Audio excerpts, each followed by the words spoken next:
un des premiers gros comptes sur lesquels on est rentré, il y avait Conto, il y avait Revolut. Revolut, on avait plusieurs milliers de personnes sur la plateforme. 80% du développement produit, c'est du copycat. Il ne faut pas se prendre la tête et réinventer la roue. La simplicité et la viralité qu'ils ont eue, ça les a en même temps un peu sacrifiés. Nous, ce qu'on a essayé de faire, c'est d'un meilleur Loom croisé avec un Notion quelque part. On avait levé quand même 4 millions d'euros sur des slides. C'est en partie pour ça qu'on a décidé de prendre le deal avec Lemlist. 30% des effectifs produits, ils sont sur le product growth. Le CRM tel qu'on le connaît aujourd'hui, qui est une machinerie hyper lourde, il risque de disparaître un peu. Et donc il faut être prêt pour l'après. Pour moi, franchement, je pense que ça vaut plus que 2 millions de rester à la montagne que d'aller à Paris, quoi.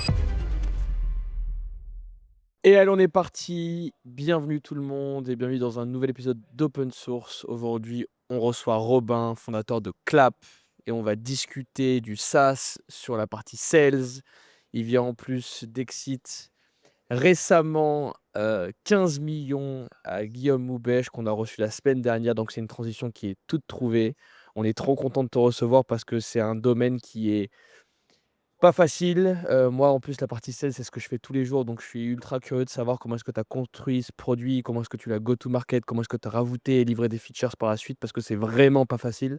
On le sait, on est en plein dedans et on voit ça au quotidien. Donc on est ultra content de pouvoir te recevoir aujourd'hui. Comment vas-tu, Robin? Est-ce que tu as la forme? Je suis en pleine forme et je crois que j'arrive au bon moment si je succède à Guillaume, du coup. Ah Exactement. ouais, Merci de me effectivement. recevoir. Eh ben, écoute, est-ce que tu peux commencer du coup rapidement par nous pitcher Clap?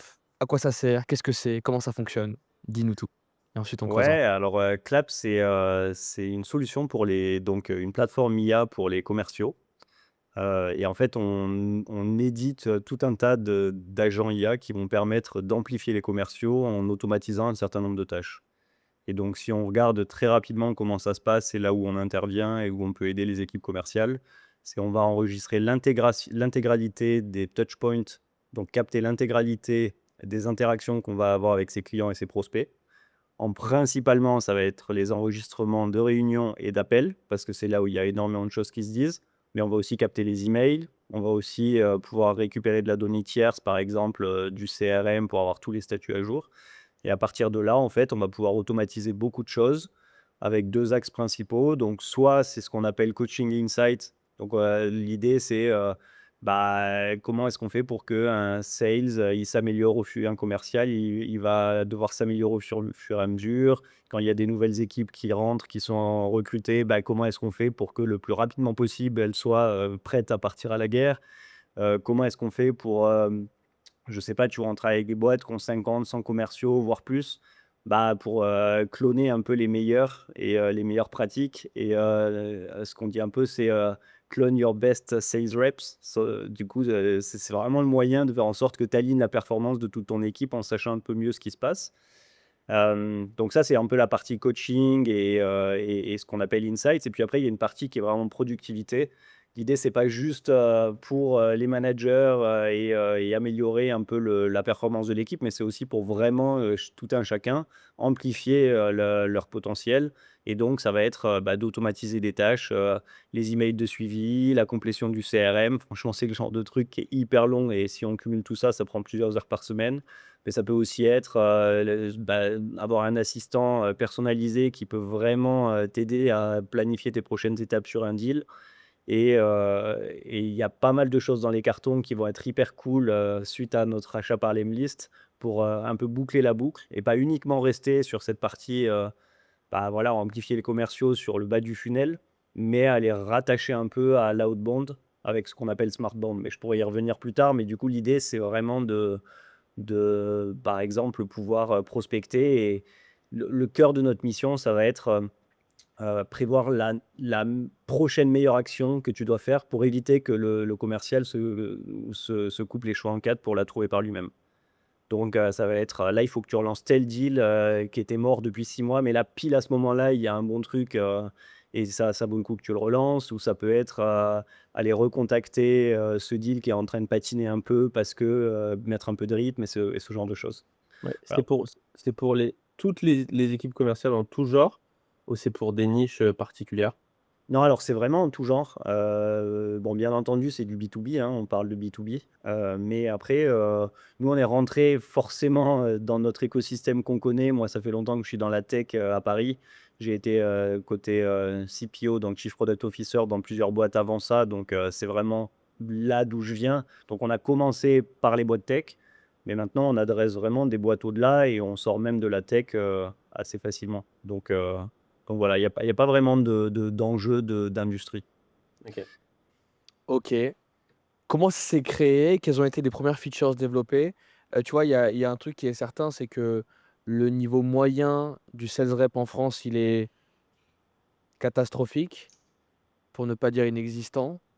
Donc, c'est assez compliqué de créer, un outil qui est à performer parce qu'il faudrait tout reprendre depuis, 0 presque, quasiment à chaque fois.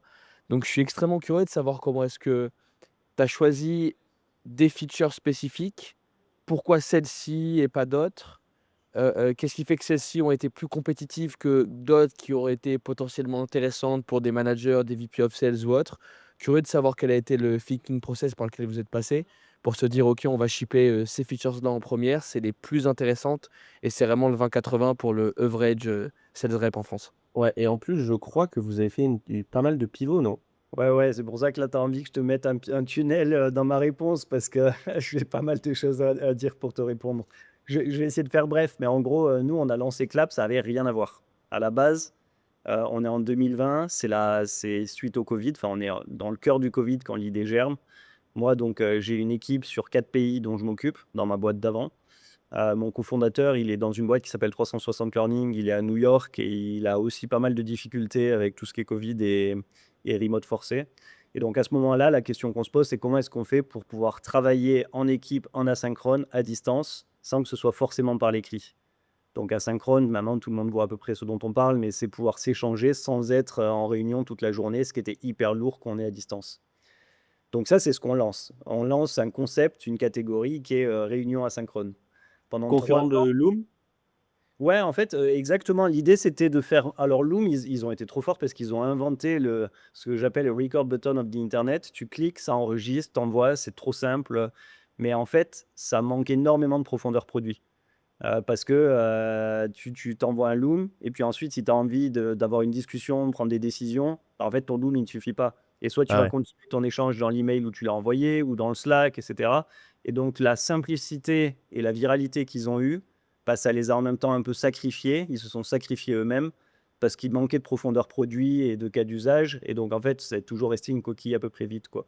Ouais, ouais. Et donc nous, ce qu'on a essayé de faire, c'est, bah, d'un meilleur Loom tu vois, un Loom croisé avec un Notion quelque part, qui te permette de non seulement échanger par vidéo, mais, prendre des décisions, avoir un log de tout ça.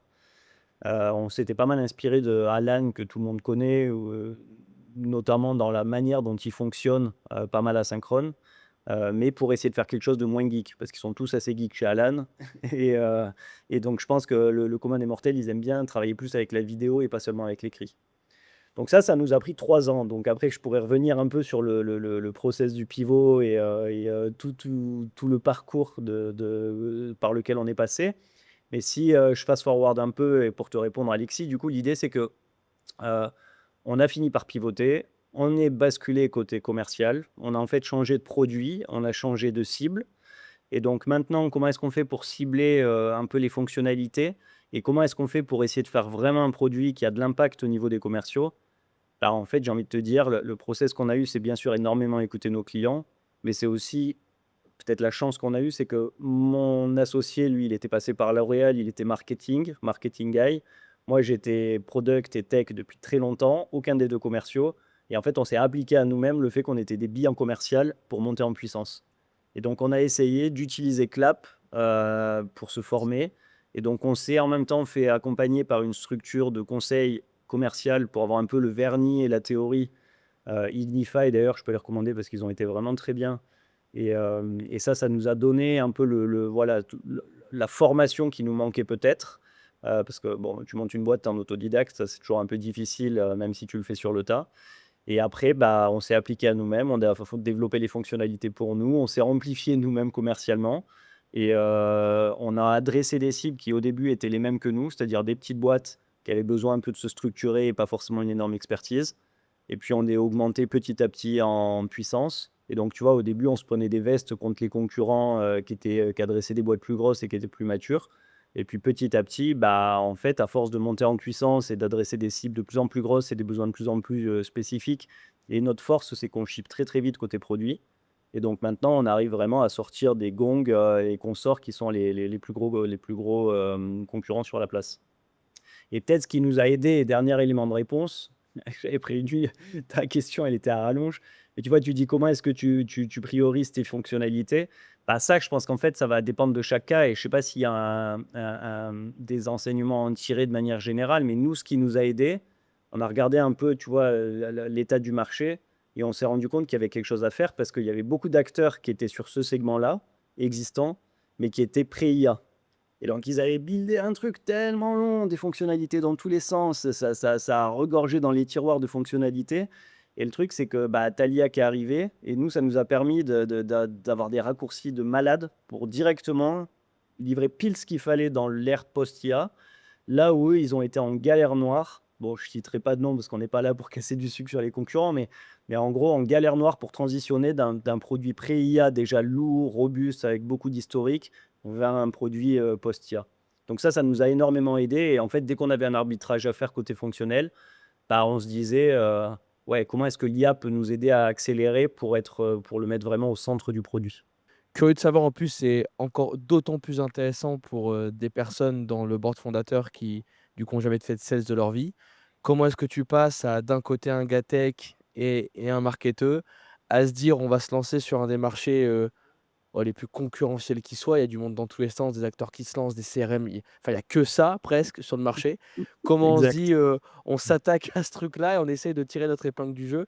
Très curieux de comprendre le raisonnement qu'il y a eu derrière. Ouais, écoute, quand on se lance, donc la première idée, donc meeting asynchrone pour le dire simplement, il y a plusieurs éléments. Déjà, on est sur un produit qui est, pas du tout à destination des commerciaux. Donc, vous avez compris, c'est collaboration et productivité au global. Et l'autre élément qui est vraiment pas du tout lié aux commerciaux, c'est, on est en ce qu'on appelle PLG. À un moment, tout le monde en parlait, maintenant on en parle un peu moins, mais c'est Product Led Growth et c'est essayer de distribuer le produit par lui-même avec de la viralité organique sans s'appuyer sur des équipes commerciales. Exactement comme peut le faire Riverside avec ton fond d'écran. Exactement, j'avais pas vu qu'il y avait ce fond d'écran. Tout à fait, ils sont bons. Et ben voilà, bah, ça c'est exactement, tu vois, tu as mis le doigt sur, ce qu'on appelle une growth loop. C'est comment est-ce que, dans tout à chaque fois, à chaque étape de ton produit, je fais une digression, mais à chaque étape de ton produit, tu vois, que ce soit l'acquisition, que ce soit, l'activation, que ce soit la conversion, que ce soit le referral et cetera, tu vas pouvoir créer des petites boucles, de viralité.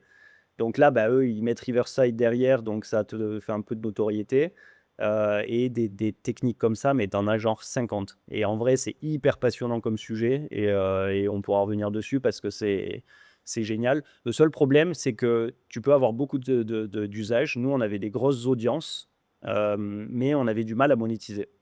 On avait du mal, on a travaillé, tu vois, on a un des premiers gros comptes, sur lesquels on est rentré, bah, il y avait Conto, il y avait Revolut. Revolut, on avait plusieurs milliers de personnes sur la plateforme. En fait, notre business, il ressemblait un peu à un jeu de casino. C'était vraiment la roulette russe. C'est genre, déjà, il faut que tu rentres, puis ensuite, tu as les mécaniques de viralité qui font que tu vas avoir des gens qui vont s'inviter. Mais toi, tu as pas un contrôle très fort parce que tu es juste là pour cadrer et ça se fait un peu tout seul puisque c'est du self-serve. Ah ouais. Et en fait, tu as un premier gars qui met sa carte bleue, puis un deuxième. Puis à un moment, en fait, tu as plusieurs personnes qui ont mis leur carte bleue dans différentes équipes. Et comment est-ce que tu fais pour basculer au niveau suivant et pour avoir en fait un parapluie au niveau boîte où tout le monde a mis sa carte? Bon, globalement, ça c'est pour donner l'avant. Et donc, ce qui nous a conduit à pivoter concrètement, c'est on avait une belle croissance, mais on avait levé quand même 4 millions d'euros sur des slides. Et donc, on n'était pas dans le jeu bootstrap où tu peux avancer à ton rythme. On avait envie d'avancer plus vite. Et donc, si on tirait un peu les projections de croissance qu'on avait, ça ne nous suffisait pas. Ah ouais. On avait beaucoup de monde. Pendant longtemps, en fait, on a essayé de retarder la monétisation en se disant: «Bon, la monétisation, c'est bien, mais là, vraiment, on crée une audience et c'est hyper cool et on monétisera derrière». Mais on avait du mal, en fait, on avait des gros comptes et des grosses audiences, mais c'était très dur de construire un business plan. Je pouvais pas te dire, tu vois, dans un an, je serai à 1 000 000 et comment est-ce que je décompose mon million d'ARR? C'était vraiment difficile parce qu'on maîtrisait pas les sous-jacents. Ouais, mais tu avais un freemium trop généreux, c'est ça? Alors, je pense qu'il y a plein de choses. Je pense que mon freemium était peut-être un peu généreux et que du coup, Ça ça suffisait pour pouvait. la majorité des users? Ouais, et puis après, il y avait aussi qu'en fait, il y avait pas un besoin très fort de payer au fond. Et la catégorie, dans laquelle on était, tu vois, tu parles de Loom. Loom, ils ont une chance de malade de se faire racheter par Atlassian, quasiment 1 milliard. Mais tu leur connais quasiment pas un concurrent parce que c'est pas du tout une catégorie qui a pris, il y a pas vraiment de demande. Et ça, bah, en fait, on s'en est rendu compte aussi, c'est qu'on se lance en 2020, tout le monde est hyper chaud, tous les fonds. Moi, j'ai reçu 30 term sheets quand on a levé des fonds, tu vois? À l'époque, c'était très sulfureux. Bah, en fait, 1 an et demi après, les gens ils se disent: «Bon, finalement, on revient aux réunions et c'est pas si mal» et puis la synchrone, c'est un peu et puis on revient au bureau et voilà. Donc il y a aussi le sujet que la catégorie n'a pas prise. Donc là, on arrive, tu vois, on s'est lancé en 2021, 1 an et demi après, on commence à sentir que ça devient un peu, poussif. On a des belles croissances, mais pas suffisantes du tout et donc là, ce qu'on décide de faire, c'est, bah, c'est quoi les options? Et peut-être, tu disais beaucoup de monde passe par la phase pivot, donc ce qui nous a vraiment le facteur déclencheur et je dirais qu'il a été de quand tu es dans de tirer des lignes, et de se mettre des objectifs. Parce que quand tu es au quotidien, on n'arrête pas de te dire, tu vois, monter une boîte, tu dois être résilient, tu dois être battant au quotidien et on avait quand même des bons chiffres. On n'était pas du tout flat, on n'était pas en décroissance, c'est juste que c'était pas suffisant et hem et donc en fait, au quotidien, finalement, on se contentait de ce qu'on avait. Quelque part, on allait chercher le maximum local, alors que, en prenant un pas de recul et en fermant certaines portes, on pouvait aller chercher un maximum global beaucoup plus gros. Et donc ce qu'on a fait, c'est qu'on s'est forcé à pivoter quelque part. On s'est forcé à regarder la réalité en face et ça, il y a deux outils qui ont été hyper intéressants. Le premier, c'est de se projeter des lignes. Donc en gros, tu te dis, à croissance constante, dans 1 an, voilà où je suis. Et est-ce que si je suis là dans 1 an, je suis content ou est-ce que si je suis honnête avec moi-même, je me dis que c'est pas suffisant? Et donc ce côté projection, il nous a pas mal aidé mentalement pour le déclic de se dire: «Faut pivoter». Et le deuxième sujet, c'était de se dire: «Bah, en fait, là, si la boîte, elle meurt dans 100 jours, il faut qu'on prenne des décisions hyper fortes pour débloquer la croissance» et on n'est pas là pour construire du long terme et on commençait à avoir des sujets de runway avec, le cash où il fallait commencer à faire attention. Voilà. Ça, c'est le panorama avant et un peu qui pousse au déclic. Et pour te faire rapidement le pourquoi on a pivoté, parce qu'effectivement, c'est très concurrentiel ce que tu disais, Alexis. Bah, en fait, quand tu viens d'une catégorie où tu as pas de marché et pas de concurrence, heu, c'est vachement agréable d'aller dans une catégorie où il y a énormément de concurrence, mais en même temps, il y a une demande de fou. Et en fait, tu vois, tu parles de CRM, je peux te citer 10 CRM que tu connaîtras pas de nom et qui font plus d'1 milliard de chiffre d'affaires. Et en fait, c'est une catégorie qui est très concurrentielle, mais hyper profonde. Et je pense qu'il y a Ouais. beaucoup de gens, en général, ils ont peur d'aller vers la concurrence, c'était mon cas, en se disant: «Ah mais il y a trop de monde, ça va être dur». Mais en fait, c'est pas la concurrence le problème. Il faut regarder la taille du marché et ensuite, bah oui, s'il y a des acteurs, mais ça montre aussi qu'il y a un marché. Et donc aujourd'hui, si je devais le refaire, bah, je pense que j'essaierais pas de me différencier à tout prix, d'aller vers une catégorie, hyper inventée, nouvelle, réinventer quelque chose dont les gens n'ont peut-être pas besoin. J'irais là où il y a une demande et juste essayer de faire mieux que la concurrence, quoi. Et voilà, donc ça, c'était un gros learning. Et après, pourquoi est-ce qu'on est arrivé sur les sales? Parce que, bah, n'étant pas commerciaux et finalement l'idée où on est aujourd'hui, c'est quand même pas là où on s'est lancé. Bah, si je le fais très rapidement, c'est qu'on s'est rendu compte qu'il y avait 20 de nos utilisateurs qui enregistraient des réunions avec Clap, alors que c'était censé être un outil d'asynchrone vidéo. Donc en fait, ton outil, il est quand même bien tordu et là, tu te dis: «Il est à quand même 20 c'est pas 3 hein, et puis ça a augmenté. Et donc, c'est là où on a petit à petit, pris le parti d'aller vers du meeting recording, AI assistant et ce genre de choses. Et pourquoi les commerciaux? Bah, en fait, c'est tout simplement ceux qui ont les poches les plus pleines dans les boîtes. C'est ceux qui étaient les plus prêts à mettre leur carte bleue, à payer, qui avaient une bonne rétention, qui avaient vraiment un usage hyper fort et un besoin très précis de l'outil. Et donc, on a fait ce choix-là et l'idée, ça a été de donc cette double migration, mais accompagnée par enfin, liée à nos utilisateurs et à ce qu'ils attendaient. C'est-à-dire en usage, commencer par le meeting recording, la cible commerciaux et aller de plus en plus sur cette cible. Et là, on a fait le classique, niche down, niche down, niche down. Tu vois, quand tu es en startup, tu as envie de tout faire et de te laisser toutes les portes ouvertes. Alors, en fait, ça marche jamais ça, même si tu te dis que qui peut plus que le moins. Le mieux, c'est de fermer des portes le plus vite possible et te concentrer et ensuite étendre en temps 2. Et donc là, c'est ce qu'on a fait. On s'est dit: «Bah, on fait commerciaux, on rentre par le use case minimal qui était le résumé automatique après une réunion. et puis on a rajouté petit à petit. Et c'est comme ça, bah, je reviens sur le sujet IA, mais qu'on a rajouté des fonctionnalités, coaching, automatisation, ce genre de choses, AI agent, mais vraiment dans l'idée de se concentrer au maximum sur notre cible. Trop stylé. Je suis curieux de savoir en termes de split, hem, les gens qui vous payent, ce sont des vendeurs indépendants, des entreprises qui prennent des abonnements pour leurs vendeurs en mode salarié? Comment c'est split, la partie, consumer chez vous? Ouais, alors maintenant c'est des entreprises. Disons qu'on a gardé notre ADN PLG, donc Product Led Growth. Pour vous donner une idée, il y a 80 des gens qui se sign up et qui enfin, par eux-mêmes sans qu'on leur parle du tout. 20 où on leur parle et en termes de revenus, c'est pile l'inverse. Donc c'est 80 des gens qui sont ce qu'on appelle sales driven, on les accompagne, ils parlent à un commercial et après il y a 20 bah, qui finissent par payer quand ils ont parlé à personne. Et donc la réponse, elle est un peu, bah, les 2, mon capitaine. Il y a la 80 c'est quand même vraiment des boîtes, et on parle en général au manager, au CRO, ce genre de choses, qui va vouloir outiller son équipe. Et puis 20 c'est plus des individuels, des indépendants, des solopreneurs. Et nous, après, on a une stratégie également mais ça, c'est un canal d'acquisition, c'est de s'appuyer sur des partenaires qui vont faire du resell de Clap. Et ça marche OK, pas mal. OK. En marque blanche? Non, non, c'est Clap, mais on reverse une commission. OK. Ah, de En fait, il l'affiliation, y a quoi. différents modèles. Soit on leur offre le produit parce qu'il y a des agences qui en ont besoin et qui, du coup, s'en servent avec tous leurs clients, mais on peut reverser, jusqu'à 30 du revenu, à nos partenaires OK, ça générés. marche. OK, ultra clair. Très curieux, donc si on jump un petit peu peut-être aujourd'hui, est-ce que tu peux nous résumer les deux trois features les plus importantes qui apportent dans ta vision le plus de valeur, les main features de Clap, pour comprendre? Ouais, bah, je pense que la feature dont je parlais, par laquelle on est rentré, qui reste, capitale, même si c'est très simple, mais elle est capitale parce que les gens, ils ont besoin d'avoir le déclic et de commencer par quelque chose de simple, c'est le résumé de réunion. Ça, c'est le truc, c'est le bête et méchant. Tu peux essayer, il y a 50 outils sur le marché. Bah, nous, on a réussi à faire que notre résumé, c'est le meilleur du marché. Ah ouais? Et en fait, ouais, franchement, on a des très, très bons retours là-dessus et on a OK. énormément travaillé. Et en fait, c'est que la toute première brique. Mais si déjà tu rates et tu fails, tu peux pas avoir confiance dans l'IA pour des use cases plus avancés si tu maîtrises déjà pas le b.a-ba.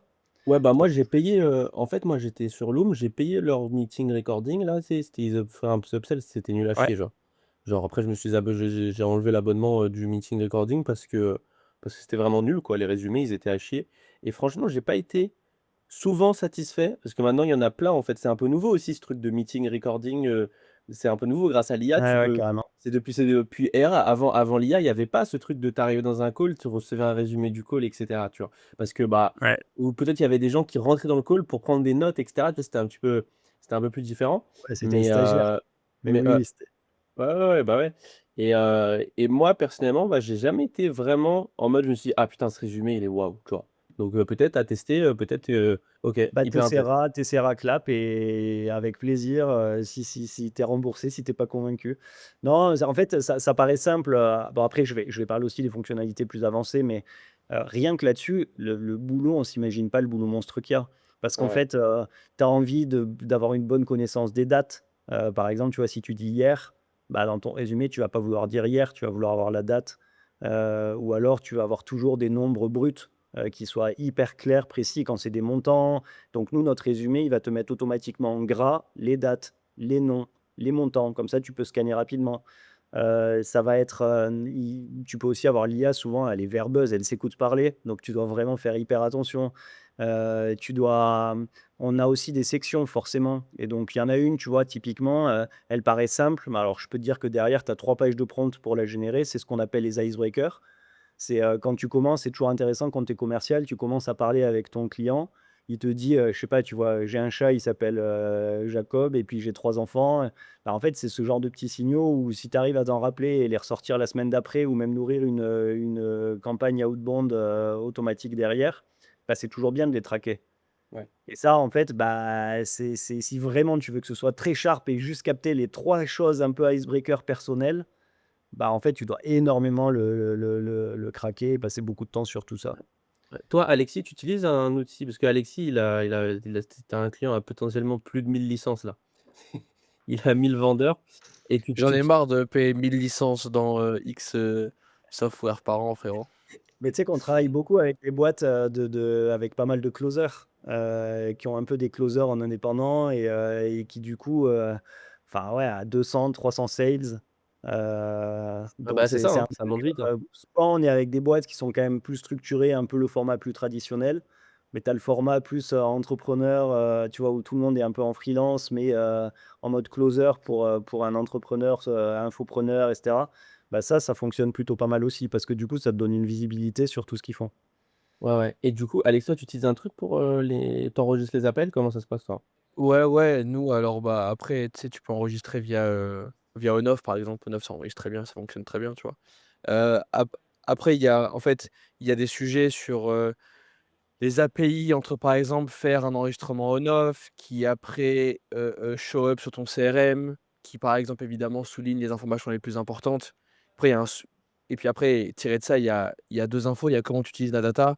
Donc est-ce qu'il y a un sujet là qui est souligné, qui est trop intéressant comme Robin le dit, c'est par exemple, tu as les 10 infos les plus importantes sur le call, à savoir, 2-3 infos perso du icebreaker qui ne nous intéresseraient pas trop, mais plutôt les, 2-3 douleurs importantes, les 2-3 besoins importants et les 2 objections qui ont été traitées sur l'appel. Comment est-ce qu'en fait tu réutilises cette data sur 2 sujets différents?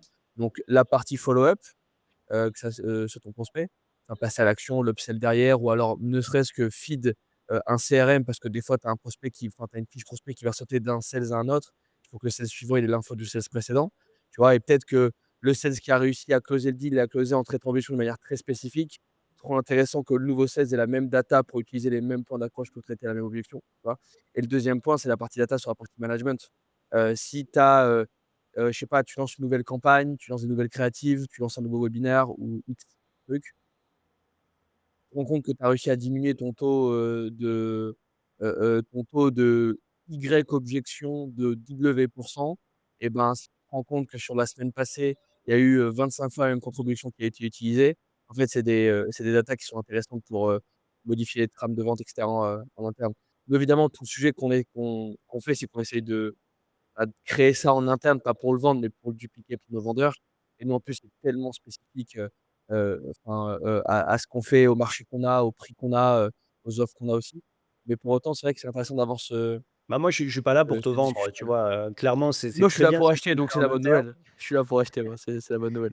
Non, non, mais tu vois, il y a beaucoup de gens, je croise, qui le font en interne, et en fait, quelque part, que ce soit Clap ou pas que tu prends, je m'arrache un peu les cheveux parce que c'est tellement de temps et de bande passante que tu prends pour refaire un outil que d'autres pourront te faire et qui sont spécialistes. Et alors après, bah, nous, par rapport à ce que tu disais, et c'est une manière de rebondir sur les fonctionnalités principales, parce que pour l'instant, j'en ai cité une, mais qui est quand même assez basique, même s'il faut bien la faire. Ouais, Nous, l'idée, c'est qu'on a construit ce qu'on appelle un peu les smart tables. Et en fait, c'est que tu vas pouvoir extraire la donnée que tu veux et les insights que tu veux de tous tes appels. OK. Et donc, et en plus, c'est toi qui décides le format d'extraction. Donc là, c'est un peu nébuleux, mais je m'explique. Par exemple, tu utilises, vous connaissez, j'imagine, Medic.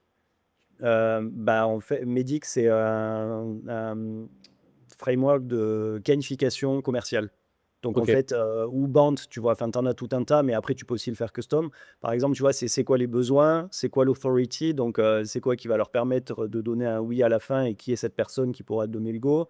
C'est quoi les needs, c'est quoi la timeline. Enfin, le B, pardon, c'est budget d'ailleurs dans Band. Donc en gros, Ouais, OK, budget, autorité, besoin et timeline. Et en OK. fait, tu vas pouvoir mapper pour récupérer exactement les infos que tu veux. Donc, tu peux t'appuyer sur des choses standards et on te pousse des templates, mais tu peux aussi mettre des choses précises. Par exemple, c'est qui les concurrents qui ont été mentionnés et tu me fais un select dans une liste que tu as déjà pré-remplie. Ou ça peut être, est-ce que mon commercial, il a bien vendu ma value proposition de ma boîte et tu t'explicites ce que c'est. Et du coup, à la fin, en sortie, tu as juste un oui ou un non. En fait, c'est vraiment toi, c'est sur mesure et tu décides. Et à partir de là, bah, en fait, tu peux te créer des tableaux de suivi pour avoir une vision vraiment fine sur est-ce qu'il a été bien qualifié, est-ce que ma boîte a été bien faite, est-ce que ceci, est-ce que cela, et tu décides vraiment. Et en fait, tu peux même t'en servir derrière. Bon, c'est pas le use case principal, mais tu vois, en recrutement, bah, par exemple, tu vas scanner tous les candidats pour une agence de recrutement et du coup, à la fin, tu as tous tes candidats et tu sais les skills qu'ils ont, les technos qu'ils ont, le budget, enfin le salaire qu'ils attendent, le nombre d'années d'expérience. Et Smart Table, pourquoi? Parce qu'en fait, tu as une table avec vraiment tous tes appels ou tous tes deals ou tous tes contacts en fonction de ce que tu veux analyser, tout ce que tu as extrait. Et là, soit bah, tu l'exportes en CSV, puis tu en fais un peu ce que tu veux. Soit tu peux même aller crawler cette donnée avec l'IA qui dit: «Ah, ben là, du coup, je veux voir des patterns. Ma performance, elle a baissé, elle a augmenté. Est-ce que tu peux m'aider à y voir plus clair?» Donc, il y a vraiment ce côté que tu disais, Alexis, pour essayer de, bah, si tu as, je sais pas, 200, 500 fils commerciaux, à un moment, tu as besoin de comprendre ce qui se passe. Et c'est pas juste des résumés ou c'est pas juste des trucs hyper fixes qui sont sur étagère et que tu peux pas customiser parce que sinon ça correspondra pas à 100% à ton besoin. Ouais, 100. Mais enfin, c'est vraiment intéressant, hein. Nous, pour décrire, la situation, on a vraiment tout créé from scratch, donc on a les outils en interne qui ont été développés et c'est pour ça que je te disais en introduction que je sais la galère que c'est parce que bon, nous, on fait pas ça pour le vendre en tant que SaaS, mais on fait ça pour, la performance commerciale que nous, on a en interne et on a un peu plus de 1 500 vendeurs, tu vois? Donc ça fait Ouais, ouais, beaucoup de ça se volume à justifie traiter. assez du temps du coup. Ouais, ouais, c'est ça et puis en plus, comme nous, on est sur un sujet de valo, on a toujours ce point-là de la balance entre le faire en interne ou prendre des outils externes, tu vois? Il y a des choses sur lesquelles on peut pas se permettre de faire les choses en interne. Par exemple, sur la partie calling, on est obligé d'avoir une API parce que, je me vois pas acheter des antennes ou racheter Bouygues Télécom tout de suite, tu vois? Il va se passer un peu de temps. Mais il y a des points sur lesquels, ben, on a la chance de pouvoir, puis après il y a un autre point qui est intéressant, c'est la partie data.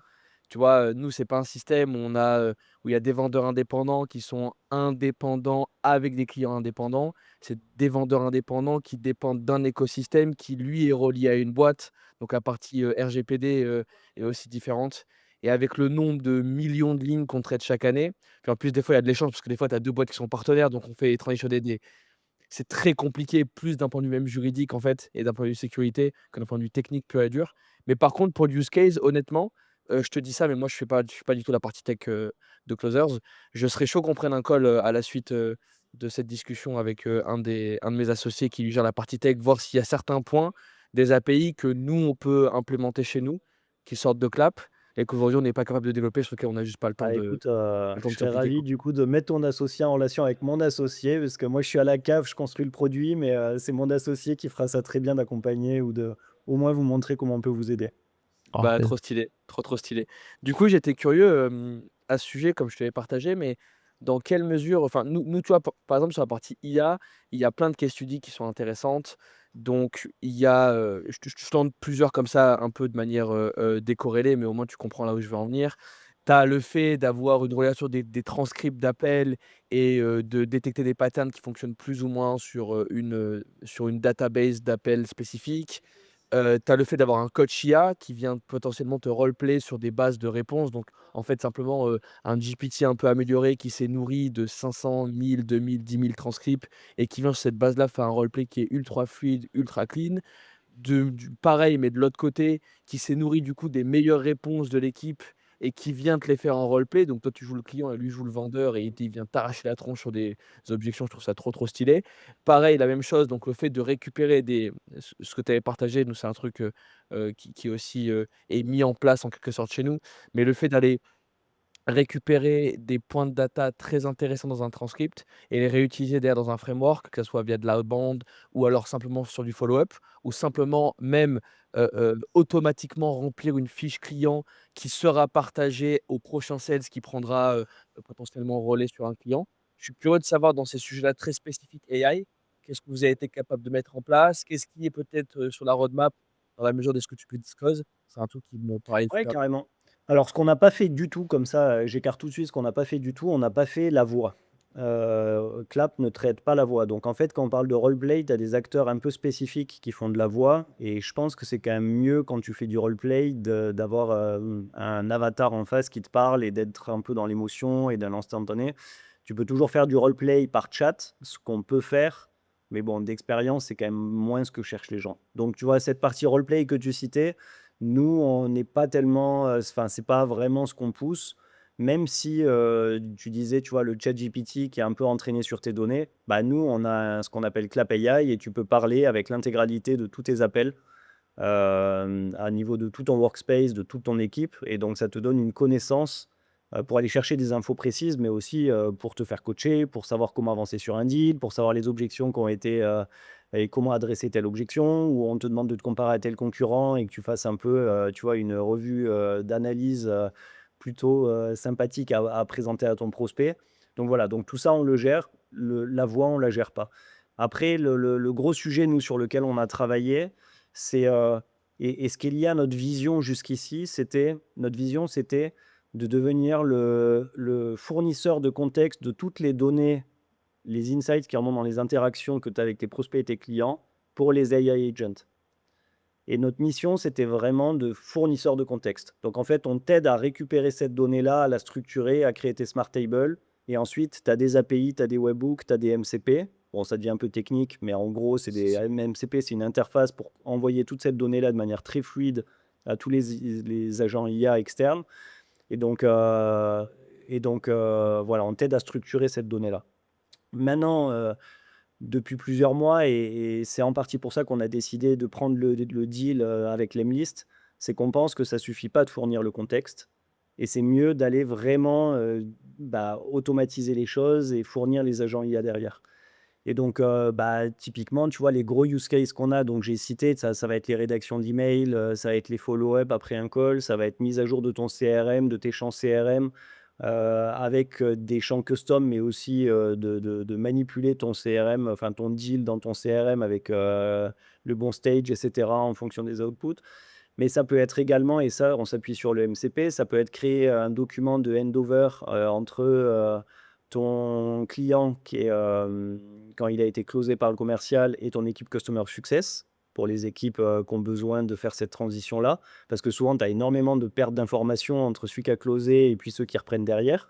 Donc là, tu vois, ça te fait un document hyper propre que tu peux faire par exemple dans Notion ou ton document wiki de travail. Ça peut être de faire des win-loss analysis. Par exemple, ton deal CRM est marqué comme win, won ou lost. Bah, automatiquement, tu as envie de comprendre pourquoi, c'était quoi les objections, c'est quoi, etc. Et donc, tu vas pouvoir créer ça automatiquement en fait avec des automatisations. Tu vas détecter les churns potentiels dès qu'il y a une interaction avec une sorte d'insatisfaction qui commence à être larvée. Et là où finalement, bah, ton commercial, il aurait peut-être pas prêté l'oreille parce qu'il a 10 calls dans la journée et qu'il fait pas attention. Et en fait, virtuellement, c'est un peu tous ces outils-là possibles parce que le MCP rend cette interopérabilité. On a été les premiers à délivrer, en fait, à s'appuyer sur ce protocole-là. Si c'est pas clair, je peux expliquer un peu plus ce que c'est, mais c'est un moyen de mettre en lien, en fait, des agents IA. Ou alors un agent IA avec des services, des API, d'autres solutions. Et donc finalement, il faut vraiment voir ça comme une mise en relation. Et donc notre contexte maintenant, tu peux t'en servir pour créer des fichiers dans Notion, tu peux t'en servir pour enrichir ton CRM, tu peux t'en servir pour mettre à jour des choses dans ton site Webflow, et ainsi de suite. Ouais, super clair. Donc, tu as un contexte de base qui est fourni sur la base de l'appel qui a été fait, de l'interaction qu'il y a eu. Et ce contexte-là peut être utilisé pour plein de use cases différents qui vont permettre d'augmenter Ouais, ta exactement. Avec la OK. nuance que c'est pas juste ton contexte de l'appel. On a énormément travaillé, parce que bon, c'est facile de rester sur l'appel. En général, tu peux vouloir le structurer, faire plein de choses dedans, mais ça reste quand même relativement court un appel. Mais tu me parlais, tu as de 1000 commerciaux. Toi, ce que tu as envie de savoir, c'est détecter des patterns. Si 1000 commerciaux, ils ont genre 20 appels par jour, bon, ça dépend de la durée d'appel, ils en ont peut-être plus, peut-être moins, mais bon, ouais, disons 20 appels, bah, tu vois, tu as tout de suite, tu as 20 000 appels par jour, tu te noies très vite dans la masse. Et c'est là où, en fait, on aide avec notre modèle, et quand je dis fournisseur de contexte et nos systèmes de Smart Table, c'est de te permettre d'aller agréger tout ça de manière très propre pour avoir des vues un peu consolidées sur lesquelles tu vas pouvoir lancer tes analyses ou tes agents. Ouais, très clair. Comment vous avez géré les API? Est-ce que vous avez le CRM en interne? Ça fonctionne avec tous les CRM? Parce qu'en plus, il y a tout. Tu as la partie CRM, tu as la partie caller. Des fois, c'est via un caller genre AirCall, on-off, Ringover. Des fois, c'est via Google Meet, Zoom. Comment vous gérez toutes ces transitions de data entre la partie CRM, la partie calling? Comment ça fonctionne pour avoir un truc Ouais, qui alors, explose pas, quoi?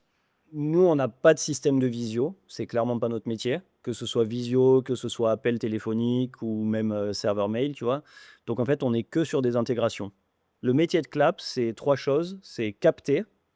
Pour ça que je disais tout à l'heure, je présentais un peu, c'est capter toutes les interactions que tu vas avoir. Les interactions, c'est on a des intégrations avec Zoom, tu as un appel dans Zoom, il remonte dans Clap automatiquement. Après, tu peux mettre des règles. Si par exemple, tu t'appelles ta belle-mère, tu n'as peut-être pas envie que ça remonte, et donc tu peux mettre des règles d'automatisation, soit toi individuellement, soit au niveau admin pour toute ta boîte, pour vraiment préciser ce que tu veux traquer et comment. Et donc, tu vois, si c'est Zoom, si c'est Google Meet, si c'est Teams, si c'est Aircall, si c'est Ringover, si c'est des emails, tout ça, ça va remonter. Si c'est du custom, parce que tu vas utiliser une solution avec laquelle on n'est pas connecté, ce que tu vas pouvoir faire, c'est que tu vas pouvoir utiliser notre API. Ou alors, on va développer l'intégration. Si tu me dis que tu as 1000 commerciaux, on peut s'appeler. On peut peut-être faire quelque chose. Ça, c'est la première étape. Après, tu as la deuxième étape qui est structurer toute cette donnée-là. Et donc là, c'est vraiment un gros travail d'IA pour en fait refaire un peu ce que font les LLM, mais nous sur notre donnée et aller extraire beaucoup de choses en fait. Après, c'est souvent les mêmes concepts qui reviennent en commercial. C'est pour ça que c'est intéressant aussi de se spécialiser sur le côté commercial. Notre solution, elle marche pour tous les personas, mais elle est bien meilleure en commercial parce que tout ce qui est, tu vois, objection, pain point, ce genre de choses, en fait, tout ton playbook sales, c'est souvent les mêmes éléments qui reviennent et en fait, on l'extrait parce que, à force de voir les mêmes boîtes et les mêmes usages, ça permet de verticaliser ce qu'on fait et de le généraliser. Et la dernière étape, du coup, c'est l'envoi et c'est l'API dans l'autre sens. Donc API, MCP, Webhook dont je parlais pour l'envoyer vers d'autres outils ou intégration native. Bon, c'est devenu très technique. Ouais, mais c'est top et les gens de toute façon, ils viennent chercher ça sur des épisodes, donc c'est génial. Une question sur la partie, sécuritaire, mais sur la partie RGPD, c'est quand même très touchy. L'enregistrement de call, les transcripts, comment est-ce que vous gérez ça? Comment vous avez mis ça en place? Nous, tu vois, il y a eu plein de mises à jour aujourd'hui, dans, les scripts, dans la mesure où il y a de l'enregistrement, il faut prévenir les gens qu'il y a de l'enregistrement, sur le marché, sur les marchés francophones, enfin surtout sur le marché français. Comment ça fonctionne de votre côté? Comment vous avez réussi, comment tu trouves ce bon bridge, bon équilibre entre tu traites de la data, mais tu fais en sorte de pas être trop border et de rester quand même clean? Ouais, c'est central. D'autant que pour la petite anecdote, je citais tout à l'heure, tu vois, 2 parmi nos plus gros premiers clients, c'était Conto, Revolut, qui sont, éminemment concurrents l'un avec l'autre et donc c'était enfin, le côté Chinese wall en interne, c'est hyper central. Hem, Aujourd'hui, ce qu'on fait, c'est qu'on on donc déjà, on est SOC 2, si ça vous parle. Ah ouais, je connais. On est presque, on est sur le point d'avoir on a déjà tout fait, mais après, il y a un délai d'un mois. Je maîtrise pas complètement, c'est mon CTO qui fait ça, mais concrètement, dans un mois, on sera SOC 2. Et on est GDPR. Donc, on a fait en sorte d'avoir un peu Les certifs. ouais, les certifs Et les petits standards. logos affichés en bas du site. Ouais, voilà. SOC 2, c'est vraiment du vol parce que tu payes très, très cher.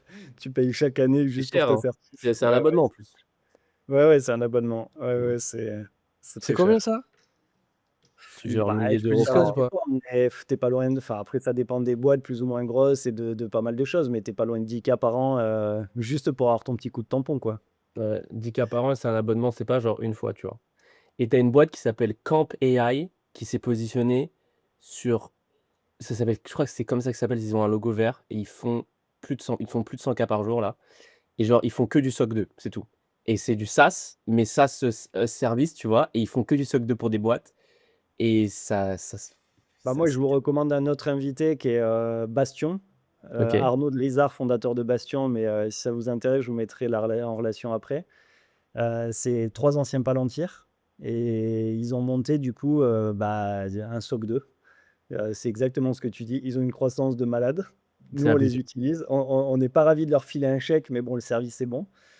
Et non, et franchement, ils sont très, très forts en fait, le sujet, c'est vrai qu'on a un web qui s'accélère avec tout ce qui est IA, toutes les données personnelles qu'on accepte de donner, et cetera. Donc il y a plein de choses où il faut faire attention et eux, ils sont très, très spécialisés, axés sur tout ce qui est sécurité, cybersécurité, et cetera. Donc Mmh. bref, c'est un bon invité, puis c'est très, très smart. Je pense qu'il a pas mal de choses Vas-y, Heu, vas-y. En vrai, ce serait bien de faire un épisode comme ça, vas-y. Je vais le contacter, c'est moi qui me charge des invités.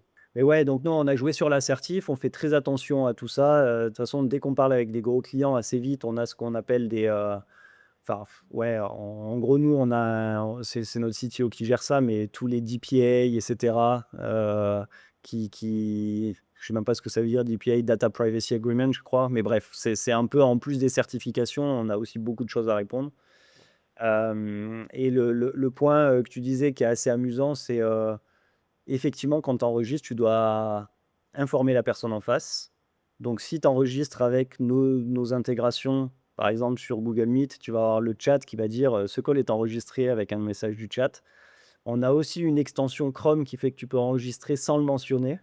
Je sais qu'il y a des gens qui l'aiment bien, mais théoriquement et là ça engage leur responsabilité, ils sont censés l'annoncer et donc on leur met OK, un petit mais toi, tu reminder. risques rien là-dessus? Moi, c'était ça, en fait, ma question. N Non, Juridiquement, parce que toi, nous, on ton a vraiment OK. fait en sorte que tout le monde soit très, très clair, enfin qu'ils doivent comprendre et savoir et être, on doit leur rappeler qu'ils doivent avoir l'avis, enfin l'accord et informer. Mais par contre, c'est pas la solution, enfin, tu vois? C'est de la même manière, ils pourraient prendre leur téléphone et enregistrer par eux-mêmes et Apple ou le téléphone serait pas en cause, tu vois? Absolument. Bon, bah, trop clair, OK. Bon, bah, trop stylé. Je suis chaud qu'on puisse passer un peu à la partie distribution parce que pareil, ben, c'est un peu le même sujet dans un secteur qui est aussi concurrentiel que ça. Donc évidemment, tu as la chance d'avoir un énorme marché sur lequel, en vrai, il y a plein de toutes petites features sur lesquelles tu peux t'appuyer pour créer une pénétration de marché, puis après t'élargir, sans doute ce que vous avez fait. Mais du coup, curieux de savoir, là, disons, tu as une V1 qui est finie, savoir comment ça s'est passé. Tu avais ton MVP, V1 fini, tu sais, OK, on a fait le dernier pivot, ça commence à fonctionner un petit peu. Quels sont les premiers gros moves marketing que vous faites pour aller chercher du monde? Plus des collabs, plus du paid traffic? Quelles sont les features clés Ouais. sur lesquelles vous communiquez pour avoir le meilleur, ROI? Curieux un peu de savoir Et comment tous s'est passé, vos et moi, je suis le très curieux sujet. aussi, tu peux le faire à la fin, c'est tous vos use cases de product led growth que vous avez mis en place dans le produit. Ça, c'est Ah, je te passionnant. donnerai, on peut bah, tu me rappelleras si j'oublie, mais Vas-y, clairement, c'est mon dada parce que moi, je suis très product, très design. Je peux te enfin, ouais, on en parle après. ça marche. Écoute, quand on a pivoté, en gros, donc c'était le 28 juin 2024 et je me rappelle précisément de la date et ça, c'est un conseil que je donnerais à tous ceux qui veulent vraiment faire un pivot, c'est de bon après il y a pivot et pivot. On est toujours en train de réaligner le business et je vous apprends rien et en fait, on pivote un peu chaque jour et au bout de 6 mois, on se rend compte qu'en fait, on a quand même pas mal pivoté, sur beaucoup de choses. Mais nous, on a quand même changé vraiment massivement des choses avec ce que je vous ai raconté entre l'avant et l'après. Pourquoi est-ce que j'ai mis cette date-là? J'ai mis cette date-là parce que j'avais peur, je voulais pas que les gens soient dans une image diffuse de ce qu'est Clap entre un avant et un après, et que du coup, tu vois, on ait la moitié des personnes qui sachent pas ce qu'on fasse. Ou alors même que nos investisseurs, se disent enfin et les investisseurs potentiels qu'on allait voir derrière se disent: «Ah oui, mais vous faisiez une autre idée» et cetera. Donc en fait, on a mis c'est un peu comme, tu sais, tu as Jésus-Christ, dans la civilisation, française occidentale, c'est tu as l'avant, tu as l'après. Bah, nous, on a fait la même chose avec on s'est dit: «Il y a l'avant, il y a l'après» et pourquoi je te dis ça? C'est que ça a permis de couper beaucoup de branches. On a énormément enlevé de choses, pour tu vois, on parle de marketing depth ici, mais des articles de blog, des choses comme ça qui se référaient à ce qu'on faisait avant et donc à partir donc le premier enjeu, ça a déjà été de clarifier notre positionnement parce que tu peux pas aller vraiment distribuer si ton positionnement n'est pas prêt et cetera. Donc en fait, on a dit, Clap V1, c'est mort, c'est enterré, rest in peace. Maintenant, c'est Clap V2. En termes de distribution, ce sur quoi on est parti, c'est que, on a, et ce qui a plutôt bien marché en fait, c'est qu'on avait déjà une bonne viralité organique liée à notre PLG. Mais ce qu'il fallait, c'était, être beaucoup plus précis et on voulait être proche des utilisateurs et on voulait avoir un business model beaucoup plus répétable. Tu parlais de tes 1000 closers que tu as, avec qui tu travailles. Tu sais que si tu prends un closer de plus, il va te rapporter Y parce que tu as des systèmes de quotas. Et ça, ce que le PLG, ça ne te le permet pas. C'est là où je parlais de casino tout à l'heure. Donc nous, en termes de distribution, déjà, le deuxième élément qu'on a fait, c'est consolider notre sales playbook pour savoir en combien de temps on close. En l'occurrence, nous, c'est à peu près 30 jours. Combien d'appels il faut pour closer? D'abord, c'est en général un email, une première démo, puis un appel de closing. Quelle est notre cible précise? Je ne vais pas refaire toute la définition du playbook sales, mais concrètement, on peut y revenir, c'est assez intéressant. Mais une fois qu'on l'a validé, on s'est dit, bon ben voilà, maintenant Clap, le schéma prioritaire pour se distribuer, c'est la vente. Et donc, c'est par approche commerciale. Donc, positionnement, marketing validé, clarifié, sales playbook mis en place. Derrière, on peut parler un peu canaux et voir comment on va générer des leads. Pour générer des leads, bah, on a fait des tests, un peu façon test and learn. On est parti sur, je dirais, ce qui a marché assez rapidement, c'est ce qui est affiliation et influence. En fait, influence LinkedIn, tu en as beaucoup. C'est en train de se développer, ça coûte pas très cher. Je sais pas d'ailleurs, enfin si vous en faites et si vous voyez un peu la tendance, mais il y a les influenceurs YouTube et ce genre de choses. Insta, c'est très bien pour le B2C, c'est moins bien pour B2B et les prix ont explosé. Et par contre, sur LinkedIn, tu peux faire pas mal d'influence et ça te fait des micros-audiences et des micro-cibles. Donc ça, on a bien leveragé. L'affiliation, on reverse une partie du revenu du coup qui est généré. Donc ça peut aller avec l'influence sponsorisée ou pas. Beaucoup de partenariats. Et partenariat, là où je le dissocie, c'est un peu le même chose que affiliation, mais affiliation, tu vas parler à des mecs individuels en face, des utilisateurs, des influenceurs, des choses comme ça. Là, partenariat, c'est on va voir des grosses agences avec 30, 40, 50 personnes qui coachent des commerciaux ou des intégrateurs CRM. Et là, on a un deal avec eux, on se parle tous les mois et on se fait de l'apport de deal mutuel. Et ça a bien marché aussi. Donc, tu parlais aussi de paid. Pour le coup, on n'en a pas fait. Et je pense que le marché est tellement concurrentiel que ça me fait un peu peur. Mais, euh, mais c'est quelque chose sur la table à faire. Et après, les deux axes qu'on a aussi pas mal creusé, c'est l'outbound et le SEO. Le SEO, parce qu'en fait, tout le monde se pose des millions de questions sur l'IA. Et en fait, on parle de SEO, mais on peut aussi parler maintenant de SILLM, ou je ne sais plus comment l'acronyme, mais en gros, JEO. JEO. ouais, C'est voilà. ouais, je crois que c'est Donc, ça. on a essayé de mettre que Clap remonte assez vite quand tu poses des questions à ChatGPT, etc., en parallèle de tout le SEO qu'on faisait avant. Et le dernier point, ouais, c'est Outbound. Et Outbound, on a fait beaucoup de signaling pour renforcer les influenceurs et l'affiliation. On est très basé sur LinkedIn. Et donc, moi, je me suis posté à ma petite échelle, mais ça commence à faire quand même pas mal d'impressions et de gens qu'on touche. Et puis, en fait, on a aussi des routines automatiques où dès que tu vois quelqu'un poste sur notre thématique et quelqu'un qui met un commentaire, on scanne tout ça avec des agents IA qui regardent, qui identifient les leads. On l'a développé en interne. Et derrière, bah, ces leads, on les traque et on peut les recontacter. Ça nous donne un lot de leads tous les matins à réengager. OK. Et donc ça a plutôt bien marché. Et tu vois, un exemple en date, bah, hier matin, on a signé un deal à 25K annuel qui est remonté avec un truc de signaling comme ça. Ah, Et incroyable. franchement, c'était cool parce que premier touchpoint, il y a 2 semaines. En 2 semaines, closé, deal 25K. Donc l'outbound, c'est pas du tout un truc qu'on a complètement craqué, mais ça fonctionne quand même. OK. Trop Et stylé. Juste un après, point, je excuse-moi de te te coupe, mais couper. Ah, vas-y. juste quand même, il faut le dire, on est des billes, donc je crois pas qu'il faut vraiment prendre exemple sur ce qu'on a fait nous. On a fait beaucoup de test and learn et je pense que on n'a pas encore trouvé nos vrais canaux, mais c'est une des raisons aussi pour laquelle on a voulu se faire racheter par Lemlist, parce qu'en fait, eux, ils sont très très forts sur tout ça. C'est des Nous, on est machines. très fort en produit, et là, Mmh. en fait, ils vont pouvoir nous amplifier commercialement. Donc, c'était Mmh. juste le mot que je voulais dire aussi, c'est que je pense qu'on a un produit qui est plus qu'une VR. Maintenant, on a vraiment un produit qui a fait ses preuves. Mais par contre, en go-to-market, bah, on sait que c'est pas nos forces énormes. Et même si on a fait des gros progrès, qu'on commence à, enfin voilà, on a eu des beaux taux de croissance, etc. L'EMLI, ça va nous faire franchir une nouvelle dimension. Trop OK. Ouais, ouais, très clair. Juste, curiosité, comment tu trouves tes influenceurs LinkedIn? Comment tu signes les deals avec eux? Comment ça se passe? Ouais, alors c'est pas mal automatisé. Moi, je dois avoir 500 workflows N8N qui tournent. Donc, on est beaucoup sur ce genre d'outillage.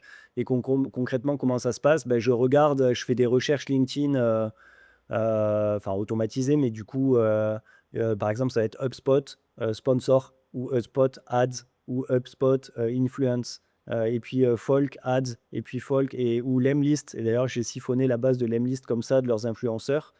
Et en fait, à chaque fois, du coup, je trouve les gars, puis ensuite, j'ai des campagnes de prospection où je les contacte et je leur dis: «Ah, ben j'ai vu que tu avais fait, de la pub avec, enfin, de la pub, de l'influence sponsorisée avec, X. Moi, je fais la même chose. Est-ce que ça te dit qu'on en parle? On est en une campagne justement, voilà ce qu'on paye». Je fais un double check quand même par rapport aux abonnés pour pouvoir faire du tiering, pour pas donner toujours le même montant et globalement, tu arrives avec une approche semi-automatisée à contacter un peu les gars. Bon, Ouais, ça capte vite et maintenant on est au stade où il faudrait quand même que j'ai quelqu'un qui s'en occupe, mais ouais et tu payes, par mois, tu payes par poste? On a 2 options sur la table. On a une option, c'est plutôt pour les petits où en fait on paye au résultat et on leur demande une impression. On fait ça sur, un peu Twitter, et plus pour les petits LinkedIn où en fait, ils nous prennent un screenshot et bon, il y a un capping bien sûr, ils peuvent pas nous nous siphonner jusqu'à la moelle s'ils ont des chiffres énormes. Mais concrètement, voilà. Ou alors c'est au niveau du poste et en général, on fait des packs de postes. On fait pas forcément un poste, on fait, tu vois, genre 3 ou 5 postes et on les ventile. Il y en a avec qui on fait, un deal, par exemple, sur 12 mois, genre, 12 posts pendant 12 mois. Mais là, c'est des choses qui sont ouais, c'est pas, l'influenceur random, c'est des gars avec qui on travaille un peu plus, où ils amplifient vraiment, ils connaissent mieux Clap et voilà. OK, ça marche. Mais ça, enfin, ce qui est intéressant, c'est que bon, vous en avez peut-être parlé avec Guillaume, j'ai pas enfin, je crois pas qu'il soit sorti, mais l'épisode, mais donc je parle de Guillaume Moubèche, mais c'est aussi une des raisons pour lesquelles on a voulu se rapprocher d'eux, c'est que, bon, outre le fait qu'on a énormément de points communs et de synergie produits, en fait, en termes de canaux d'acquisition, ce que je vous ai cité, c'est les canaux d'acquisition de Lemlist. Ouais C'est juste qu'ils sont beaucoup plus gros. Mais tu vois, ils font de l'influence, ils font de l'affiliation, ils font des partenariats, et ils font de la heu, bonne. ils ont de la viralité et ils font de l'outbound en utilisant leurs propres produits. Ouais, ouais. Non, c'est sûr qu'en distrib, ils ont gagné, hein. Ouais, Ça, c'est sûr. 100. OK, on passe sur la partie, product-less growth. Quels sont les meilleurs case studies? Kiki, il adore ça, c'est Je un sais reconnaître un mec du produit. ouais, ouais, il trouve que Au c'est sourire? crunchy. Ouais, ouais, exactement. Écoute, non, bah, product-led growth, ouais, ouais, non, non, je rigole parce que en fait, quand on a travaillé sur ça, maintenant, ça date d'il y a 2 ans, donc il y a encore beaucoup de choses en place dans le produit, mais clairement, c'est plus le focus et enfin, voilà, c'est pas notre bataille maintenant au quotidien. Mais en fait, j'ai mis le nez dans un monde que j'imaginais pas en termes de biais cognitifs que tu essaies d'utiliser à ton enfin, comment dire? À ton bénéfice. Et donc donc concrètement, la méthodologie que j'ai appliquée et que je conseille à tout le monde, c'est de ne pas réinventer la roue.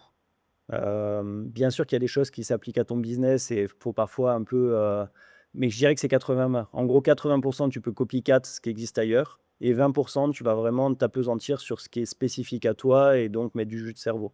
Ouais. Et de manière générale, sur tout le développement produit, moi, ça fait longtemps que je coach des équipes et que je suis directeur produit. Ça fait 15 ans ou 20, enfin, même plus de 15 ans maintenant, 16 ou 17 ans que je fais ça. Je pense que 80 du développement produit, c'est du copycat et il faut pas se prendre la tête et réinventer la roue. Ouais.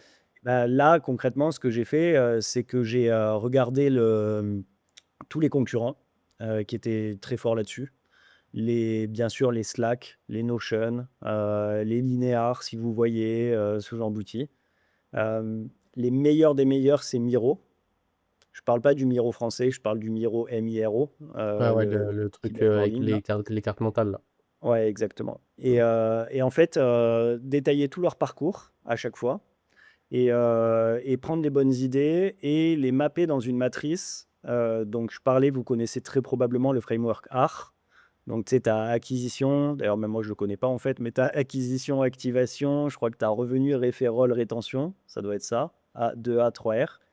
Et en fait, à chaque fois, regarder un peu les techniques que tu vas avoir sur chaque étape de chacun. Et ensuite, tu te fais une liste. Et maintenant, je peux te donner quelques exemples pour qu'on voit la puissance du truc. Mais typiquement, ce qu'on fait maintenant et ce que j'ai découvert par Miro, c'est que tu envoies une invitation tu vois, à quelqu'un, par exemple, tu as ton board Miro, tu envoies ton invitation, donc bah, Kylian, tu l'envoies à Alexis, Alexis, tu reçois l'email.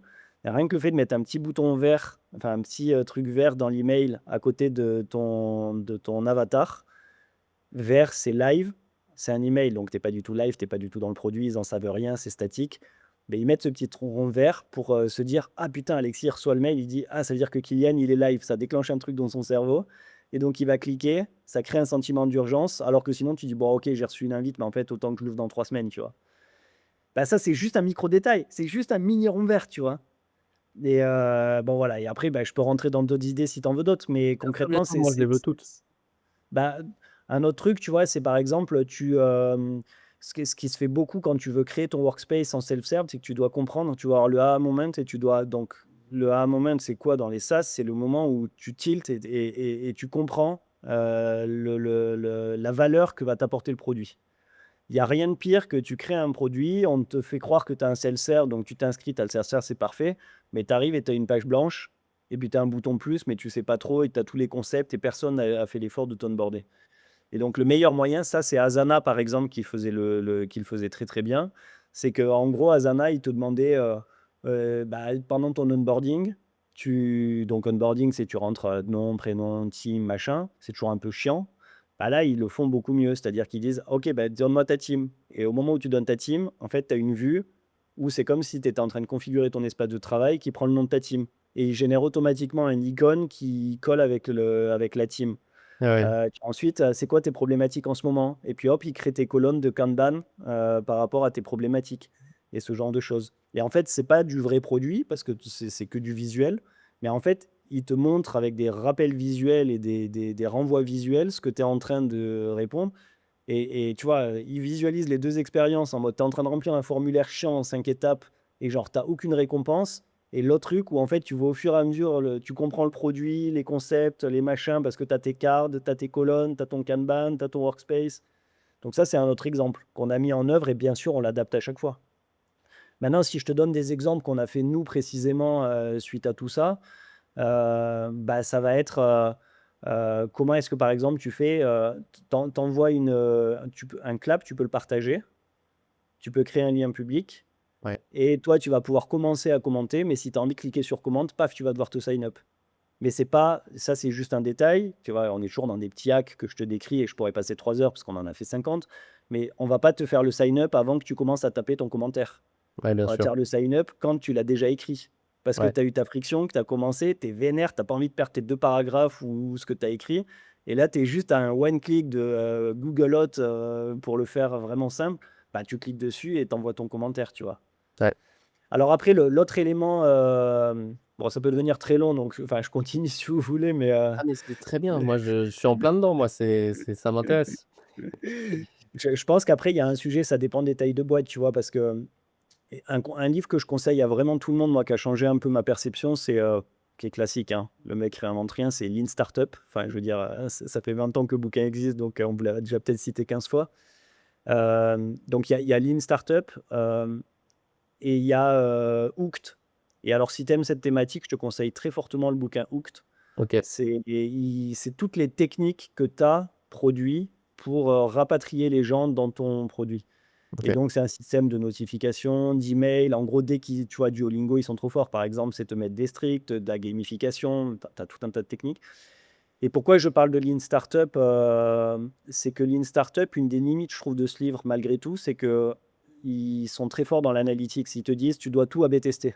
Et c'est souvent ce qu'on entend, tu vois. Moi, j'ai toujours entendu dans ma vie de product, ah, faut que tu A/B testes. Faut que tu fasses de l'A/B test, tu vois, l'uplift, et c'est la data qui est reine. Enfin, la BTS, ça va si tu as une équipe qui est là pour la gérer.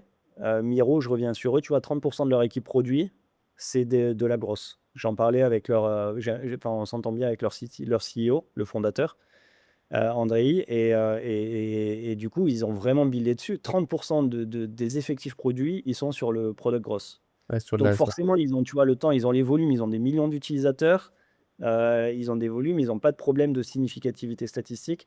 Toi, Oh. quand tu es clap, que tu es tout seul et que tu as des volumes beaucoup plus faibles, bah, en fait, tu choisis tes combats. Et donc tout ce que je ouais, t'ai dit, c'est pour ça que, je trouve qu'on parle très vite de data. Bah, en fait, il faut y aller aussi à l'instinct et ouais. Bah, c'est d'ailleurs, c'est ce que dit le fondateur de le head of growth de chez Revolut. Et bah, j'ai regardé une interview et il dit genre: «La BTS c'est du bullshit». Il faut si tu es pas bon en instinct, ça veut dire que tu es pas bon en product, tu vois? Tu es pas bon en c'est ce que tu ouais. dis, tu vois? Et il dit vraiment: «Il faut y aller à l'instinct» et genre vraiment il dit clairement: «La BTS c'est du bullshit». Bref, ça m'a fait rire pour head of Ouais, growth. mais moi, je crois que j'ai un peu la même conclusion parce qu'en fait, je suis juste un peu plus nuancé parce que je pense qu'une boîte plus grosse qui a les moyens peut s'y mettre et peut trouver des choses. Et après, il y a des A/B testing qui peuvent être intéressants. Mais bref, enfin, faut quand même arriver sur des tailles significatives. Ouais, Et ouais, donc, ça mon point, c'est vaut mieux jouer à l'instinct. Il y a certains points qui peuvent être hyper critiques. Tu changes un pricing, bon, bah, pourquoi pas, tu vois. Mais même quand on parle d'A/B test, est-ce que c'est un vrai A/B test que tu fais ou est-ce que c'est une analyse de cohorte? C'est peut-être plus facile de faire une analyse de cohorte et de faire un rollout progressif. Tu vois, Mmh. tu as des stratégies différentes. Mais pour revenir à ça, voilà. Donc, moi, j'ai quasiment pas fait de tests avec des métriques. C'est juste qu'en fait, on regardait mois par mois, est-ce que les fondamentaux du business s'amélioraient? Et en fait, on voyait, alors on traquait beaucoup de choses, mais on traquait les événements, c'est différent, tu vois. Et donc, on savait nos taux de conversion à chaque étape du palier. Et donc, je savais, là, j'ai lâché 10 fonctionnalités ce mois-ci. Bah, je vois que j'ai gagné 2 points dans mon taux de conversion entre étape 3 et étape 4. Mmh. Bon, ben, je me dis qu'il y a un. Mais c'est pas exactement la même chose qu'à B-Test quand même. Et bah, écoute, merci pour ces petits hacks. C'est un kiff. Du coup, ouais, avant qu'on passe à la partie l'emlist, deal et tout, parce que c'est un truc qui nous intéresse évidemment. On aimerait savoir comment c'est passé et même ce qui t'a déclenché. Bon, on a un petit peu parlé, mais on a envie de creuser Ouais. ça. Et j'aimerais savoir un petit peu, genre, qu'on ait un petit peu des chiffres justement sur la partie pricing, comment c'est arrivé, quand vous avez pris cette décision, est-ce que ça churn beaucoup ou pas, qu'est-ce que vous avez mis en place pour réduire le churn? Curieux d'avoir un peu Même le de pourcentage de contenu sur la croissance partie avant la V2. chiffres, etc. Ouais, bien Ouais, sûr. ouais, tu vas voir. Ouais, ouais, bah, le pourcentage de croissance avant la V2, donc avant, jusqu'à juin 2024, en gros, il était, en dessous de 10% par mois de MRR, de croissance de MRR. Ok, En moyenne, je dirais, on était en 4 ou 5 peut-être. ouais, On a ok. parfois des choses supérieures. Donc, tu vois, ça croît quand même mensuellement. Mm. Pour beaucoup de boîtes, ça serait bien, mais pour une boîte qui a des aspirations un peu plus asymptotiques, enfin pas asymptotiques, plutôt exponentielles, bah, c'était pas au niveau. Ouais. Au Euh, moment où vous avez fait le pivot, vous étiez à combien d'MRR? on était, alors je saurais plus exactement te dire, mais on était 350, 400, De MRR ou 450. d'ARR? D'ARR, pardon, d'ARR. d'ARR, ok. d'ARR. Donc là, Ouais. au moment du pivot, vous êtes à 350, 400 K d'ARR. Ok. Ouais, et en fait, on en jette une grosse partie. Mais ça fait partie, tu vois, je te disais, clarté du positioning, et tu as le avant, tu as le après. Il y a beaucoup de business, tu sais que quand tu fais un choix fort, vaut mieux perdre et même des clients et même des choses. Et donc, Ouais, on a eu quand même, là, on a eu du vrai churn parce que notre offre, elle a changé. ouais. Euh, et après, par contre, depuis qu'on a eu le pivot, on est passé à. Enfin, on n'a jamais fait un mois en dessous de 10% de croissance. On a fait Ok. fréquemment des mois au-dessus de 20%. Ok. Et donc, c'est pas du tout la même thématique. Ok. Et en termes de. Ouais, on a fait au moins x5. Pareil, j'ai pas les chiffres exacts en tête, mais tu vois, on a fait au moins x5 entre là où on était parti et là où on est arrivé après un an. Ok. Ça marche. Euh, Ça, c'est pour un peu les grands chiffres. Donc, clairement, on a vu le pivot. Et c'est là où, tu vois, se donner le truc des 100 jours et se donner la règle. Je reviens à ce que je disais tout à l'heure, mais des lignes d'objectifs. Bah, quand on est à 15% de croissance mensuelle sur 7 mois d'affilée et que tu traces ta courbe, c'est beaucoup plus excitant que quand tu es à 5%. Donc, en fait, post-pivot, on savait qu'on avait fait le bon choix.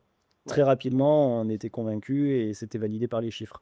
Ok. Après, l'étape suivante pour nous, on avait, en termes de, pour donner un peu nos enjeux, les forces et les faiblesses, je pense qu'on a un très bon produit, on arrive à monter en gamme pas mal. Là, on a signé, alors ça va se faire en rollout progressif, mais notre premier deal, tu vois, à 100K d'ACV. Donc, on commence quand même à être sur les deals La avec des CV, boîtes c'est qui croient. quoi? C'est l'ARR du client, enfin, c'est combien il te paye annuellement, quoi. Ouais, c'est ok, ouais, ok. ACV, ok. J'avais pas. C'est average customer value, mais en Ok. général, tu le mets est-ce que c'est mensuel, est-ce que c'est annuel, ça dépend de comment tu le traques, mais souvent tu renvoies ça à l'annuel. Ok. Et c'est un peu l'équivalent de l'ARPU, si ça te parle sur des trucs ARPU, plus. non, ça me parle pas. Bah, ARPU, c'est average revenue per user, c'est vraiment l'équivalent, mais c'est quand tu es en B2C, là où la Ok. CV, c'est plutôt B2B. Ok, ça marche. Ok.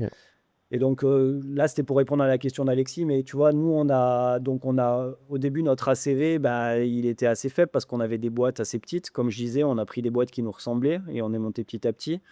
Et donc notre but, chaque mois qui passait, c'était d'augmenter l'ACV. Et donc c'est ce qu'on a fait mécaniquement avec des ACV. Bon, la moyenne est bien, bien, bien, bien en dessous de 100K, puisque Ouais. c'est notre record ever, machin, etc. je Mais vois. ça vous donne un peu une idée de la progression. Et après, la rétention, on était très bon. Le churn chez nous est négatif. Ok, Il y a le quelque net chose. churn. De quoi? Le net churn. Le net churn est négatif, ouais. Mm. Parce qu'il y a quelque chose que j'ai pas dit, qui est quand même assez important pour comprendre Clap, c'est que on se go-to-marketise sales, et c'est le point d'entrée, et c'est vraiment, si vous allez sur notre site web, c'est AI agents pour les équipes commerciales avec tout ce qu'on a décrit. Par contre, en expansion, on peut s'ouvrir à toutes les équipes. Ouais. Et donc ça, c'est un relais de croissance, mais fou pour nous. Ok. Et on a plus de la moitié de notre nouveau revenu, en fait, qui est de l'expansion chaque mois. Ouais. Et donc, Ok. c'est une force parce que ça fait qu'on a un churn qui est très faible. Tu rentres dans une boîte, tu vas signer une équipe de 10 commerciaux. Tu sais qu'en fait, dans les 1 an, très probablement que tu vas avoir les 50 personnes restantes de la boîte qui vont monter sur Clap. Bien entendu, ce n'est pas tous les mêmes prix de licence. Les commerciaux, les licences sont plus chères parce qu'il y a beaucoup plus d'usage, c'est beaucoup plus intensif. Mais l'idée, c'est de pouvoir vraiment équiper tout le monde. Ouais. Ça, c'est nos forces. Maintenant, si je parle de nos faiblesses, nos faiblesses, c'était l'acquisition. On avait quand même du mal à vraiment scaler le lead entrant. Et donc, on s'est posé la question. Tu vois, quand on s'est rapproché, quand on a signé avec les Mist, on était à peu près à 700 clients. Ok. Euh, 700 et du clients coup, qui payent mensuellement. ouais, Ok, exactement. ça Et marche. en user et en site, c'est beaucoup, beaucoup plus. Ouais. C'est plus de l'ordre de au moins 7000. Enfin, je sais pas combien c'est la moyenne par contre, j'ai plus le chiffre en tête, mais Attends, c'est vous avez, donc quand vous rapprochez de la mise, vous avez combien de users total? Vous avez une free version? ouais, on a une free version, ouais. Ok, vous avez combien de users total? Je suis pas bon dans les chiffres là. C'est pas que je veux faire pas te les dire, mais c'est que je les ai plus en tête. Ce que je peux te dire, c'est que j'ai 2000, à peu près 2000 sign-up par mois, Ok, 700 clients. ok. En cumulé users qui sont présents et qui viennent chaque jour sur la plateforme, c'est plus de 10 000, c'est sûr. Après, je sais pas si c'est 20 000, 30 000, je me rappelle plus, mais Ça voilà, ça marche. te donne un peu des ordres de grandeur, quoi. Ok, ça marche. Ok. Et donc l'enjeu pour nous, c'était se dire, on sait qu'on a un produit qui commence à être bon, qui arrive vraiment à bien se comporter face aux concurrents. Ouais. On a un framework un sales playbook qui est rodé. Genre, en 29 jours, on arrive à closer et on a un win rate qui se rapproche des 50%. En fait, le truc, c'est que maintenant, il faut qu'on génère plus de leads, il faut qu'on fasse plus gros et qu'on accélère. Et en fait, bon, voilà, ça, c'était sur les faiblesses qu'on avait il y a quelques mois et qu'on est en train de résoudre petit à petit. Ouais. Et là, maintenant, vous êtes à combien de MRR là? Alors, je pense qu'on communiquera et donc il faudra me suivre sur les réseaux. Pour l'instant, on l'a pas fait et je sais que la mise communique beaucoup, donc mais en gros, on est à peu près, on est à un peu plus de 2, mais voilà, je donne pas les chiffres, très précis. Ok, Mais ça on a marche. dépassé, en gros, on est à plus de 2, on est entre 2 et 5, quoi. Ok, ça marche. Ok. Voilà. Et là, on commence à peine à voir du coup les résultats de ce qu'on a fait avec l'Emlist.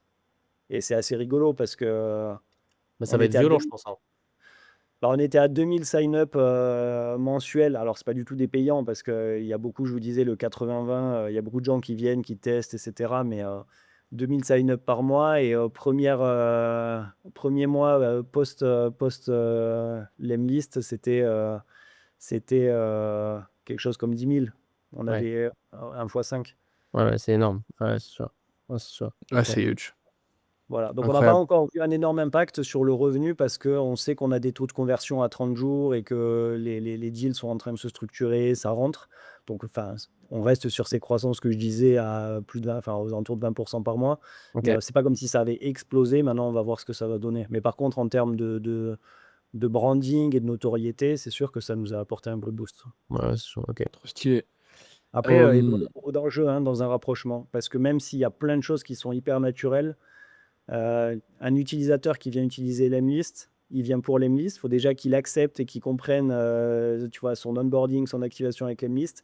Toi, tu as envie de lui pousser Clap, mais il n'est pas venu pour Clap à la base. Donc, en fait, tu rentres dans une stratégie multi-produit de portefeuille.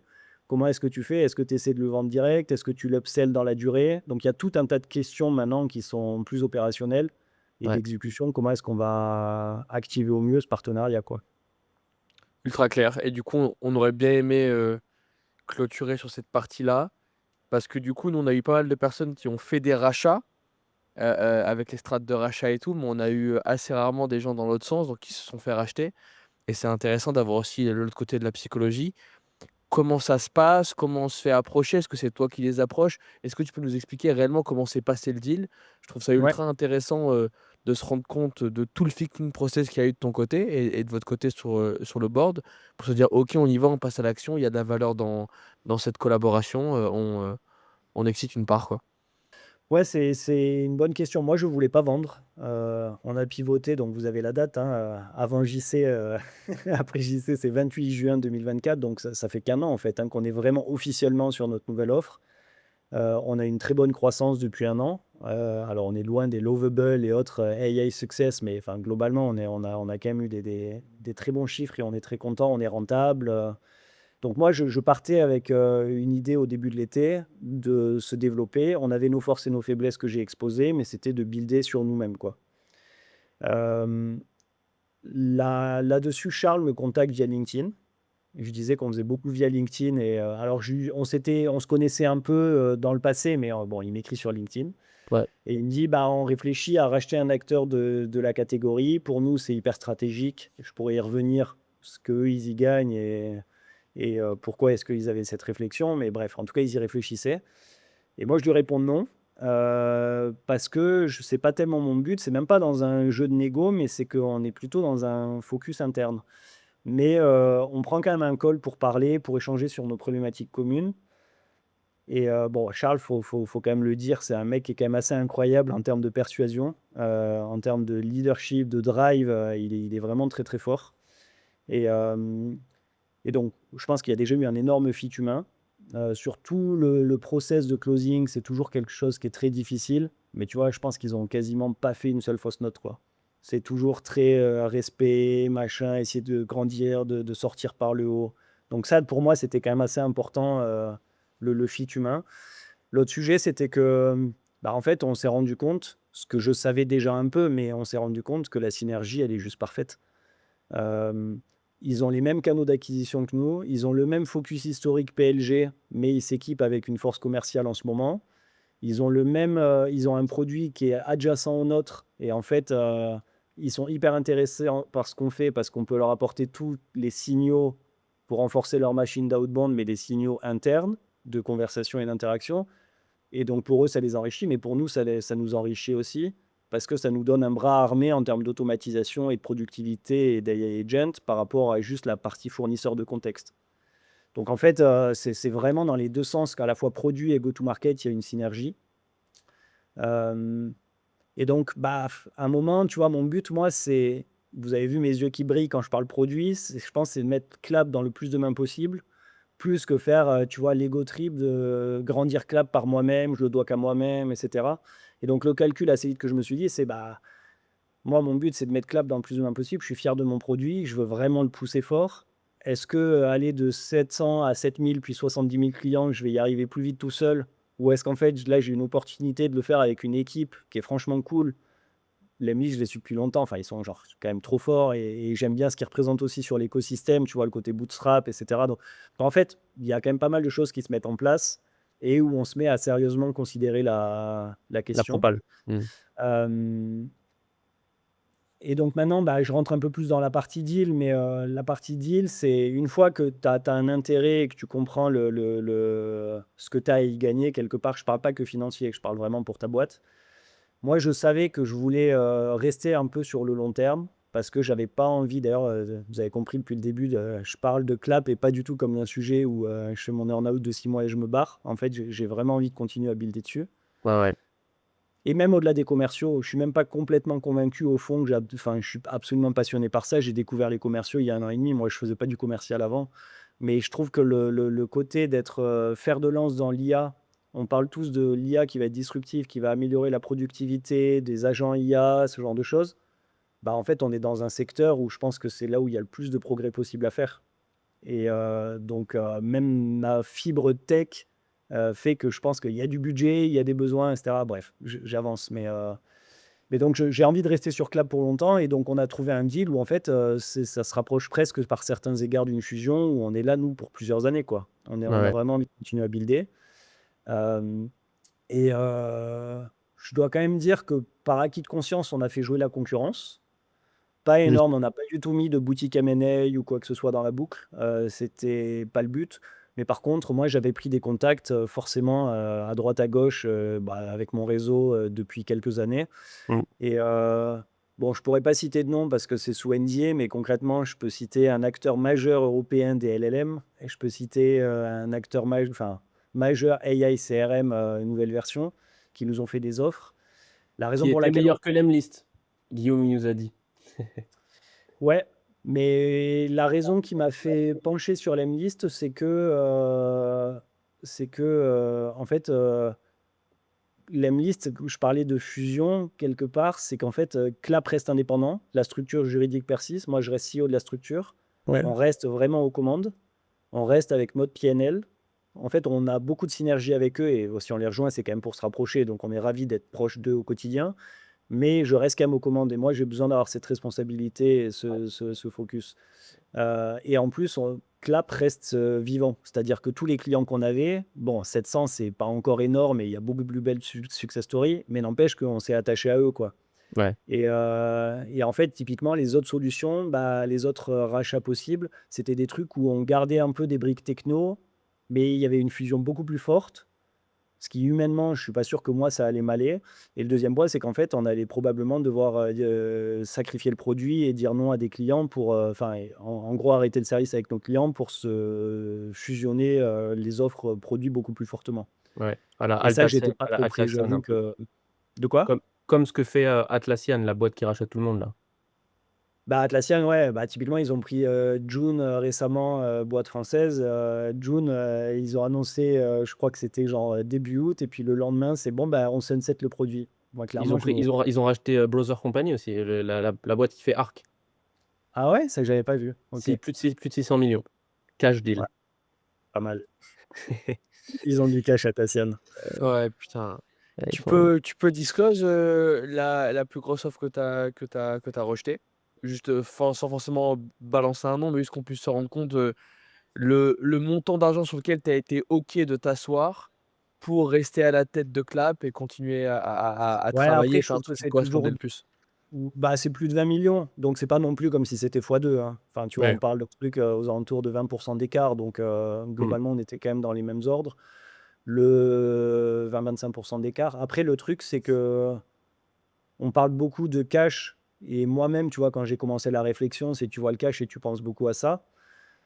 Mais en fait, un closing, c'est énormément d'autres enjeux et il y a plein de choses à regarder par ailleurs.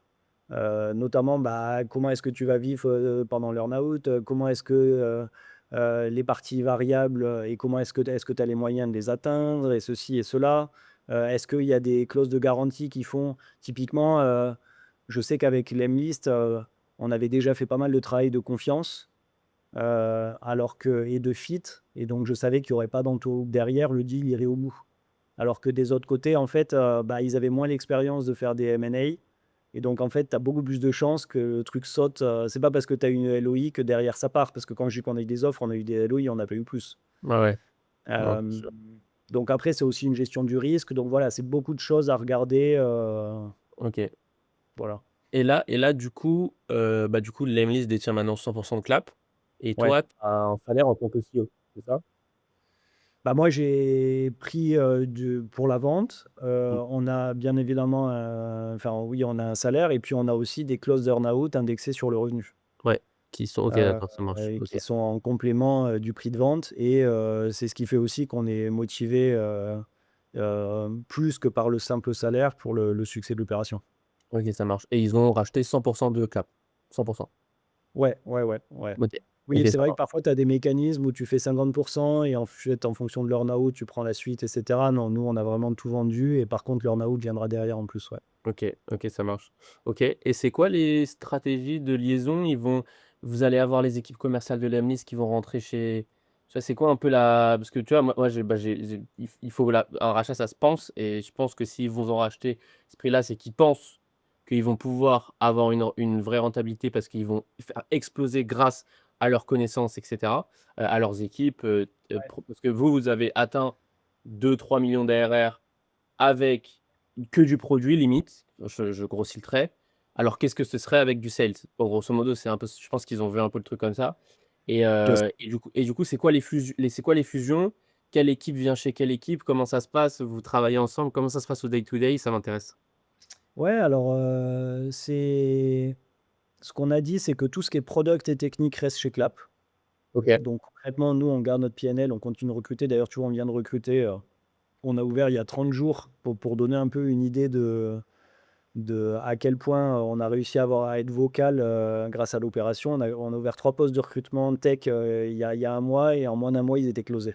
OK. Donc, c'est plutôt pas mal. Donc en tout cas, nous, on continue de grandir sur le côté product, design, tech, qui est dans la structure Clap, du coup, dont je continue de m'occuper. Par contre, la partie go to market, c'est-à-dire marketing, commercial, customer success, elle est, par Lemlist. Donc après, c'est du dotted line et bien entendu qu'on est là et qu'il y a des gars dédiés chez eux et enfin, ça reste une collaboration et on est quand même dans le groupe. Ouais. Mais, par contre, en termes d'équipe, tu vois, de budget, de headcount, c'est côté Lemlist. OK. Que l'enjeu pour nous, c'était vraiment de valider, combien il y aurait de ressources, Ouais. pour, à la fois côté Clap en termes de budget pour pouvoir continuer notre développement et qu'on soit aligné, tu vois? Qu'il y ait pas, soit pas complètement décorrélé. Mais en Mmh. fait, de ce point de vue-là, ça ressemble un peu à quand tu fais une levée de fonds, bah, tu le communiques un BP à tes invests et puis tu vois un peu à quoi ça va ressembler et tu prends bon après tu l'adaptes au quotidien, mais tu te fais tes plans, quoi. OK. Donc c'est comme ça qu'on a découpé. Après, en termes de canaux, bah, là, on rentre vraiment dans de l'opérationnel et on est dans un sacré building public parce que c'est des choses qui sont vraiment en cours et j'ai pas, toutes les réponses. Mais là, on est en train de faire l'audit, tu vois, de tous les canaux d'acquisition sur lesquels on est, où ils peuvent nous accélérer fort. Et donc typiquement, bah, je citais, tu vois, influence, affiliation, partenariat, c'est des choses où eux, ils sont hyper matures, donc on a envie qu'ils nous poussent beaucoup plus. Hem Il y a aussi la question de est-ce que, Clap, on va le vendre plus en mode, top of funnel? C'est-à-dire, faire de la notoriété, top of funnel à la fois pour Lemlist et Clap, ce qu'on va faire forcément dans une certaine mesure, mais je pense qu'il y a aussi beaucoup à gagner en fait à aller adresser les bases existantes de Lemlist et rentrer en temps 2 quand le besoin a été identifié. Donc tu vois, c'est à quel moment on fait vraiment jouer l'intégration et de pousser Clap dans le funnel. Ouais. Donc ça, voilà, c'est des questions en cours qui sont très précises. Je peux détailler un peu plus, mais, j'ai pas toutes les réponses. OK. Et après, pour prendre un pas de recul par rapport à ta question, c'est quoi le plan de Lemlist? Le plan de Lemlist, c'est déjà de nous accélérer, heu, parce qu'en fait, le produit aujourd'hui tient la dragée haute. On arrive à sortir des gongs et d'autres concurrents, qui sont, un peu, au top du marché. Gong, vous connaissez peut-être pas, hein, mais Gong, c'est quelque chose comme 7 milliards de valo, quoi. OK. Ouais, c'est énorme, donc si, si, je connais, ouais, c'est énorme. C'est un très gros acteur, donc, le fait d'être capable de gagner des Ah deals mais contre Gong eux. c'est un c'est une bit et moi, en fait, depuis tout à l'heure, quand tu dis gong, j'ai cru que c'était genre une feature incroyable, genre c'était un gong, genre, tu arrives sur Ah le non, marché, non, non, bam, tu non. mets un gong. Ah mais Gong, en fait, c'est une boîte, en fait, Gong AI, c'est ça? Ouais, j'aurais peut-être dû le dire plus tôt parce que c'est vrai qu'ils sont pas non plus aussi connus que d'autres, GAFA et compagnie, mais, non, non, c'est vraiment c'est les précurseurs de la catégorie OK. et ils sont très gros et après tu as des gars qui sont plus gros historiquement en France aussi. Mais nous, voilà, côté produit, on pense qu'on a enfin et on le voit, quand on est confronté à eux dans les deals, on arrive à compete et donc maintenant l'idée, c'est de mettre plus d'attention, plus de leads, plus de force commerciale. OK. Donc ça a déjà commencé, mais c'est quelque part continuer ce qu'on fait déjà. Et je pense que, tu vois, une vision qu'on a quand même, c'est le côté end-to-end sales platform. Et ce OK. que tu regardes, c'est que tu as beaucoup d'acteurs aujourd'hui qui commencent à être end-to-end. Tu as un mouvement de consolidation sur le marché sales et qui a pas commencé avec, Lemlist, hein, que clairement, tu vois des acteurs comme Apollo aux États-Unis, des acteurs, bah, Gong qui essaie d'aller vers le CRM, qui a mis un Gong Engage qui est une brique, pour faire de l'outbound. Donc en fait, c'est un mouvement global d'aller, pas uniquement sur la partie, outbound ou, gestion de ton pipeline, mais vraiment, end-to-end. Et donc de ce point de vue-là, bah, ça faisait vachement sens, à Lemlist pour aller beaucoup plus vite sur cette vision, sortir du pur outbound et avoir une approche plus holistique commerciale. OK. Mmh, on va pas se mentir, derrière, il y a aussi et c'est beaucoup plus long terme mais il y a aussi de se dire que les CRM, dopés à l'IA vont mûrir et probablement mourir aussi dans une certaine mesure et donc il y a des places à prendre. OK. Aujourd'hui, nous, tu vois, tu peux faire tes deal reviews dans Clap, tu peux suivre beaucoup de choses. On n'est pas du tout à remplacer un CRM. Aujourd'hui, on s'appuie dessus. Mais t'imagines que dans quelques années, quand tu auras plus toute la data qui est stockée comme vraiment system of record et ensuite des flottes d'agents IA autonomes que tu branches dessus, Mmh. le CRM tel qu'on le connaît aujourd'hui, qui est une machinerie hyper lourde, bah, il risque de disparaître un peu. Et donc, il faut Ouais. être prêt pour l'après. OK. Voilà.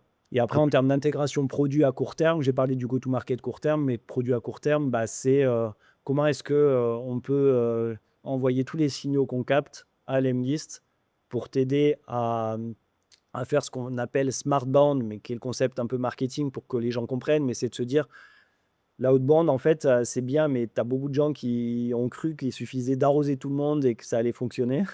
Ce qui est pas du tout le cas et ce qui est moins normalement le cas, parce que ça sature les réseaux et à la fin, tu as plus personne qui écoute. Et donc, comment est-ce que tu fais pour être au bon moment, au bon touch point, à la bonne personne? Bah, ça, nous, tout le contexte qu'on récupère, ça donne une force folle pour savoir. Alors, on parle pas d'outbound dans ce cas-là qui est purement externe, mais on parle d'outbound de gens que tu as déjà adressés dans le passé. Et globalement, c'est quand même une grosse proportion parce que quelle que soit ta boîte, tous les 6 mois, tous les 1 an, tu recontactes les mêmes gars, quoi. Ouais. OK, OK. Et maintenant, qu'est-ce que tu vas faire avec l'argent? Ça y est, tu as reçu l'argent là, c'est bon? Bah, de toute façon, moi, je suis pris pour longtemps, donc en fait, je bosse, hein. OK, tu bosses, mais c'est quoi les plans là? Tu vas l'investir? Tu vas qu'est-ce que c'est, Ouais, là, je regarde les investissements, j'avoue que je déteste ça et qu'est-ce que ça me fait chier. Ah, ça te fait chier, hein? Bah, tu peux pas Ouais, laisser autant d'argent se dormir sur un compte bancaire, tu non, peux pas non, laisser. clairement, ça, c'est les grosses problématiques du moment. OK, Mais c'est surtout une problématique d'investissement parce que d'un point de vue perso, moi, j'ai quitté Paris il y a 2 ans, j'habite dans les Pyrénées. OK, Ma passion, c'est le trail. Je fais du trail à plutôt haut niveau en compétition et donc à ouais, part m'acheter des chaussures et courir dans la montagne, je fais pas grand-chose. OK, OK, ça marche. Donc OK, non, enfin, en point de vue perso, ma vie, elle est pas du tout à changer. Par contre, c'est plus, ouais, on faut pas laisser dormir cet argent-là, donc faut le placer. ouais, ouais, bah, surtout tu es obligé de le placer, parce que tu es en France, du coup, tu as une loi là qui t'oblige à investir. Tu peux réinvestir dans les 2. Tu as 2 ans pour Non, investir.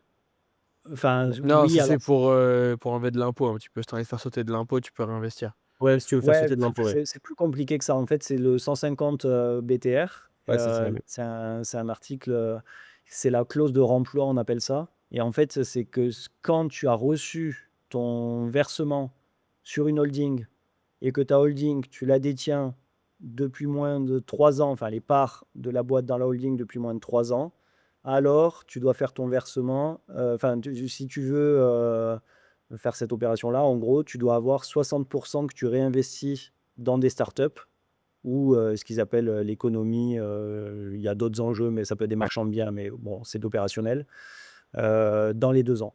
OK. Mais ça, c'est un mécanisme que je suis soumis en partie, mais moi, j'ai pris une partie en direct que j'ai touché hors holding. Donc là, bah, tu prends ta plaque taxe et tu pas concerné. Et il y a une partie que dans la holding, je détenais aussi depuis plus de 3 ans. Donc en fait, là, enfin, j'ai pas de, je rentre pas dans ce jeu-là. Enfin, dans Ça ce, ça va, ça a pas fait trop mal la flat tax? bah, tu la payes l'an prochain.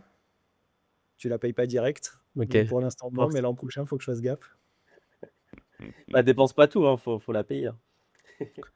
Ouais, ouais, non, non, je laisserai les auditeurs qui sont curieux aller voir, mais ce qui fait plus mal que la flat tax, c'est la CDHR en l'occurrence.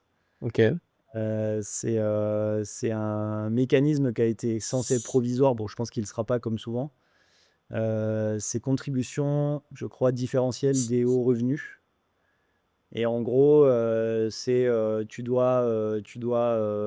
dépasses un certain montant, enfin, tu as tout un tas de trucs additionnels. Bon, ça, à la limite, c'est pas très grave et bon, on peut être pour ou contre l'impôt. Moi, ça me gêne pas plus que ça dans l'absolu, mais c'est surtout que tu dois payer ton acompte et te déclarer tout seul cette année.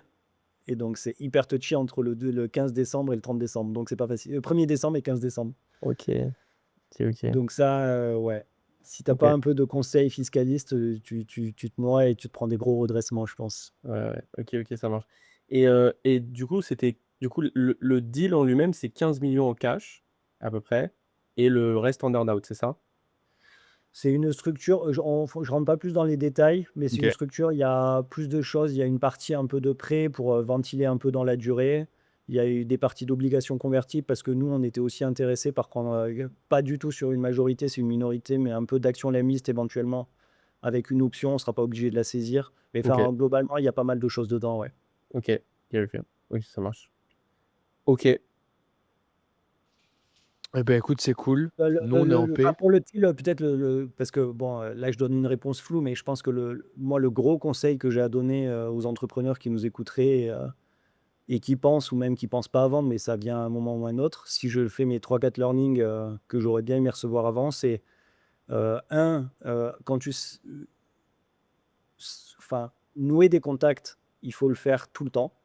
Et c'est pas forcément des contacts où tu es, direct avec la personne, «Est-ce que tu veux me racheter?» Non, mais c'est avoir des contacts. Moi, par exemple, les 2 boîtes, qu'on a fait rentrer en concurrence, c'était des boîtes avec qui on avait des partenariats.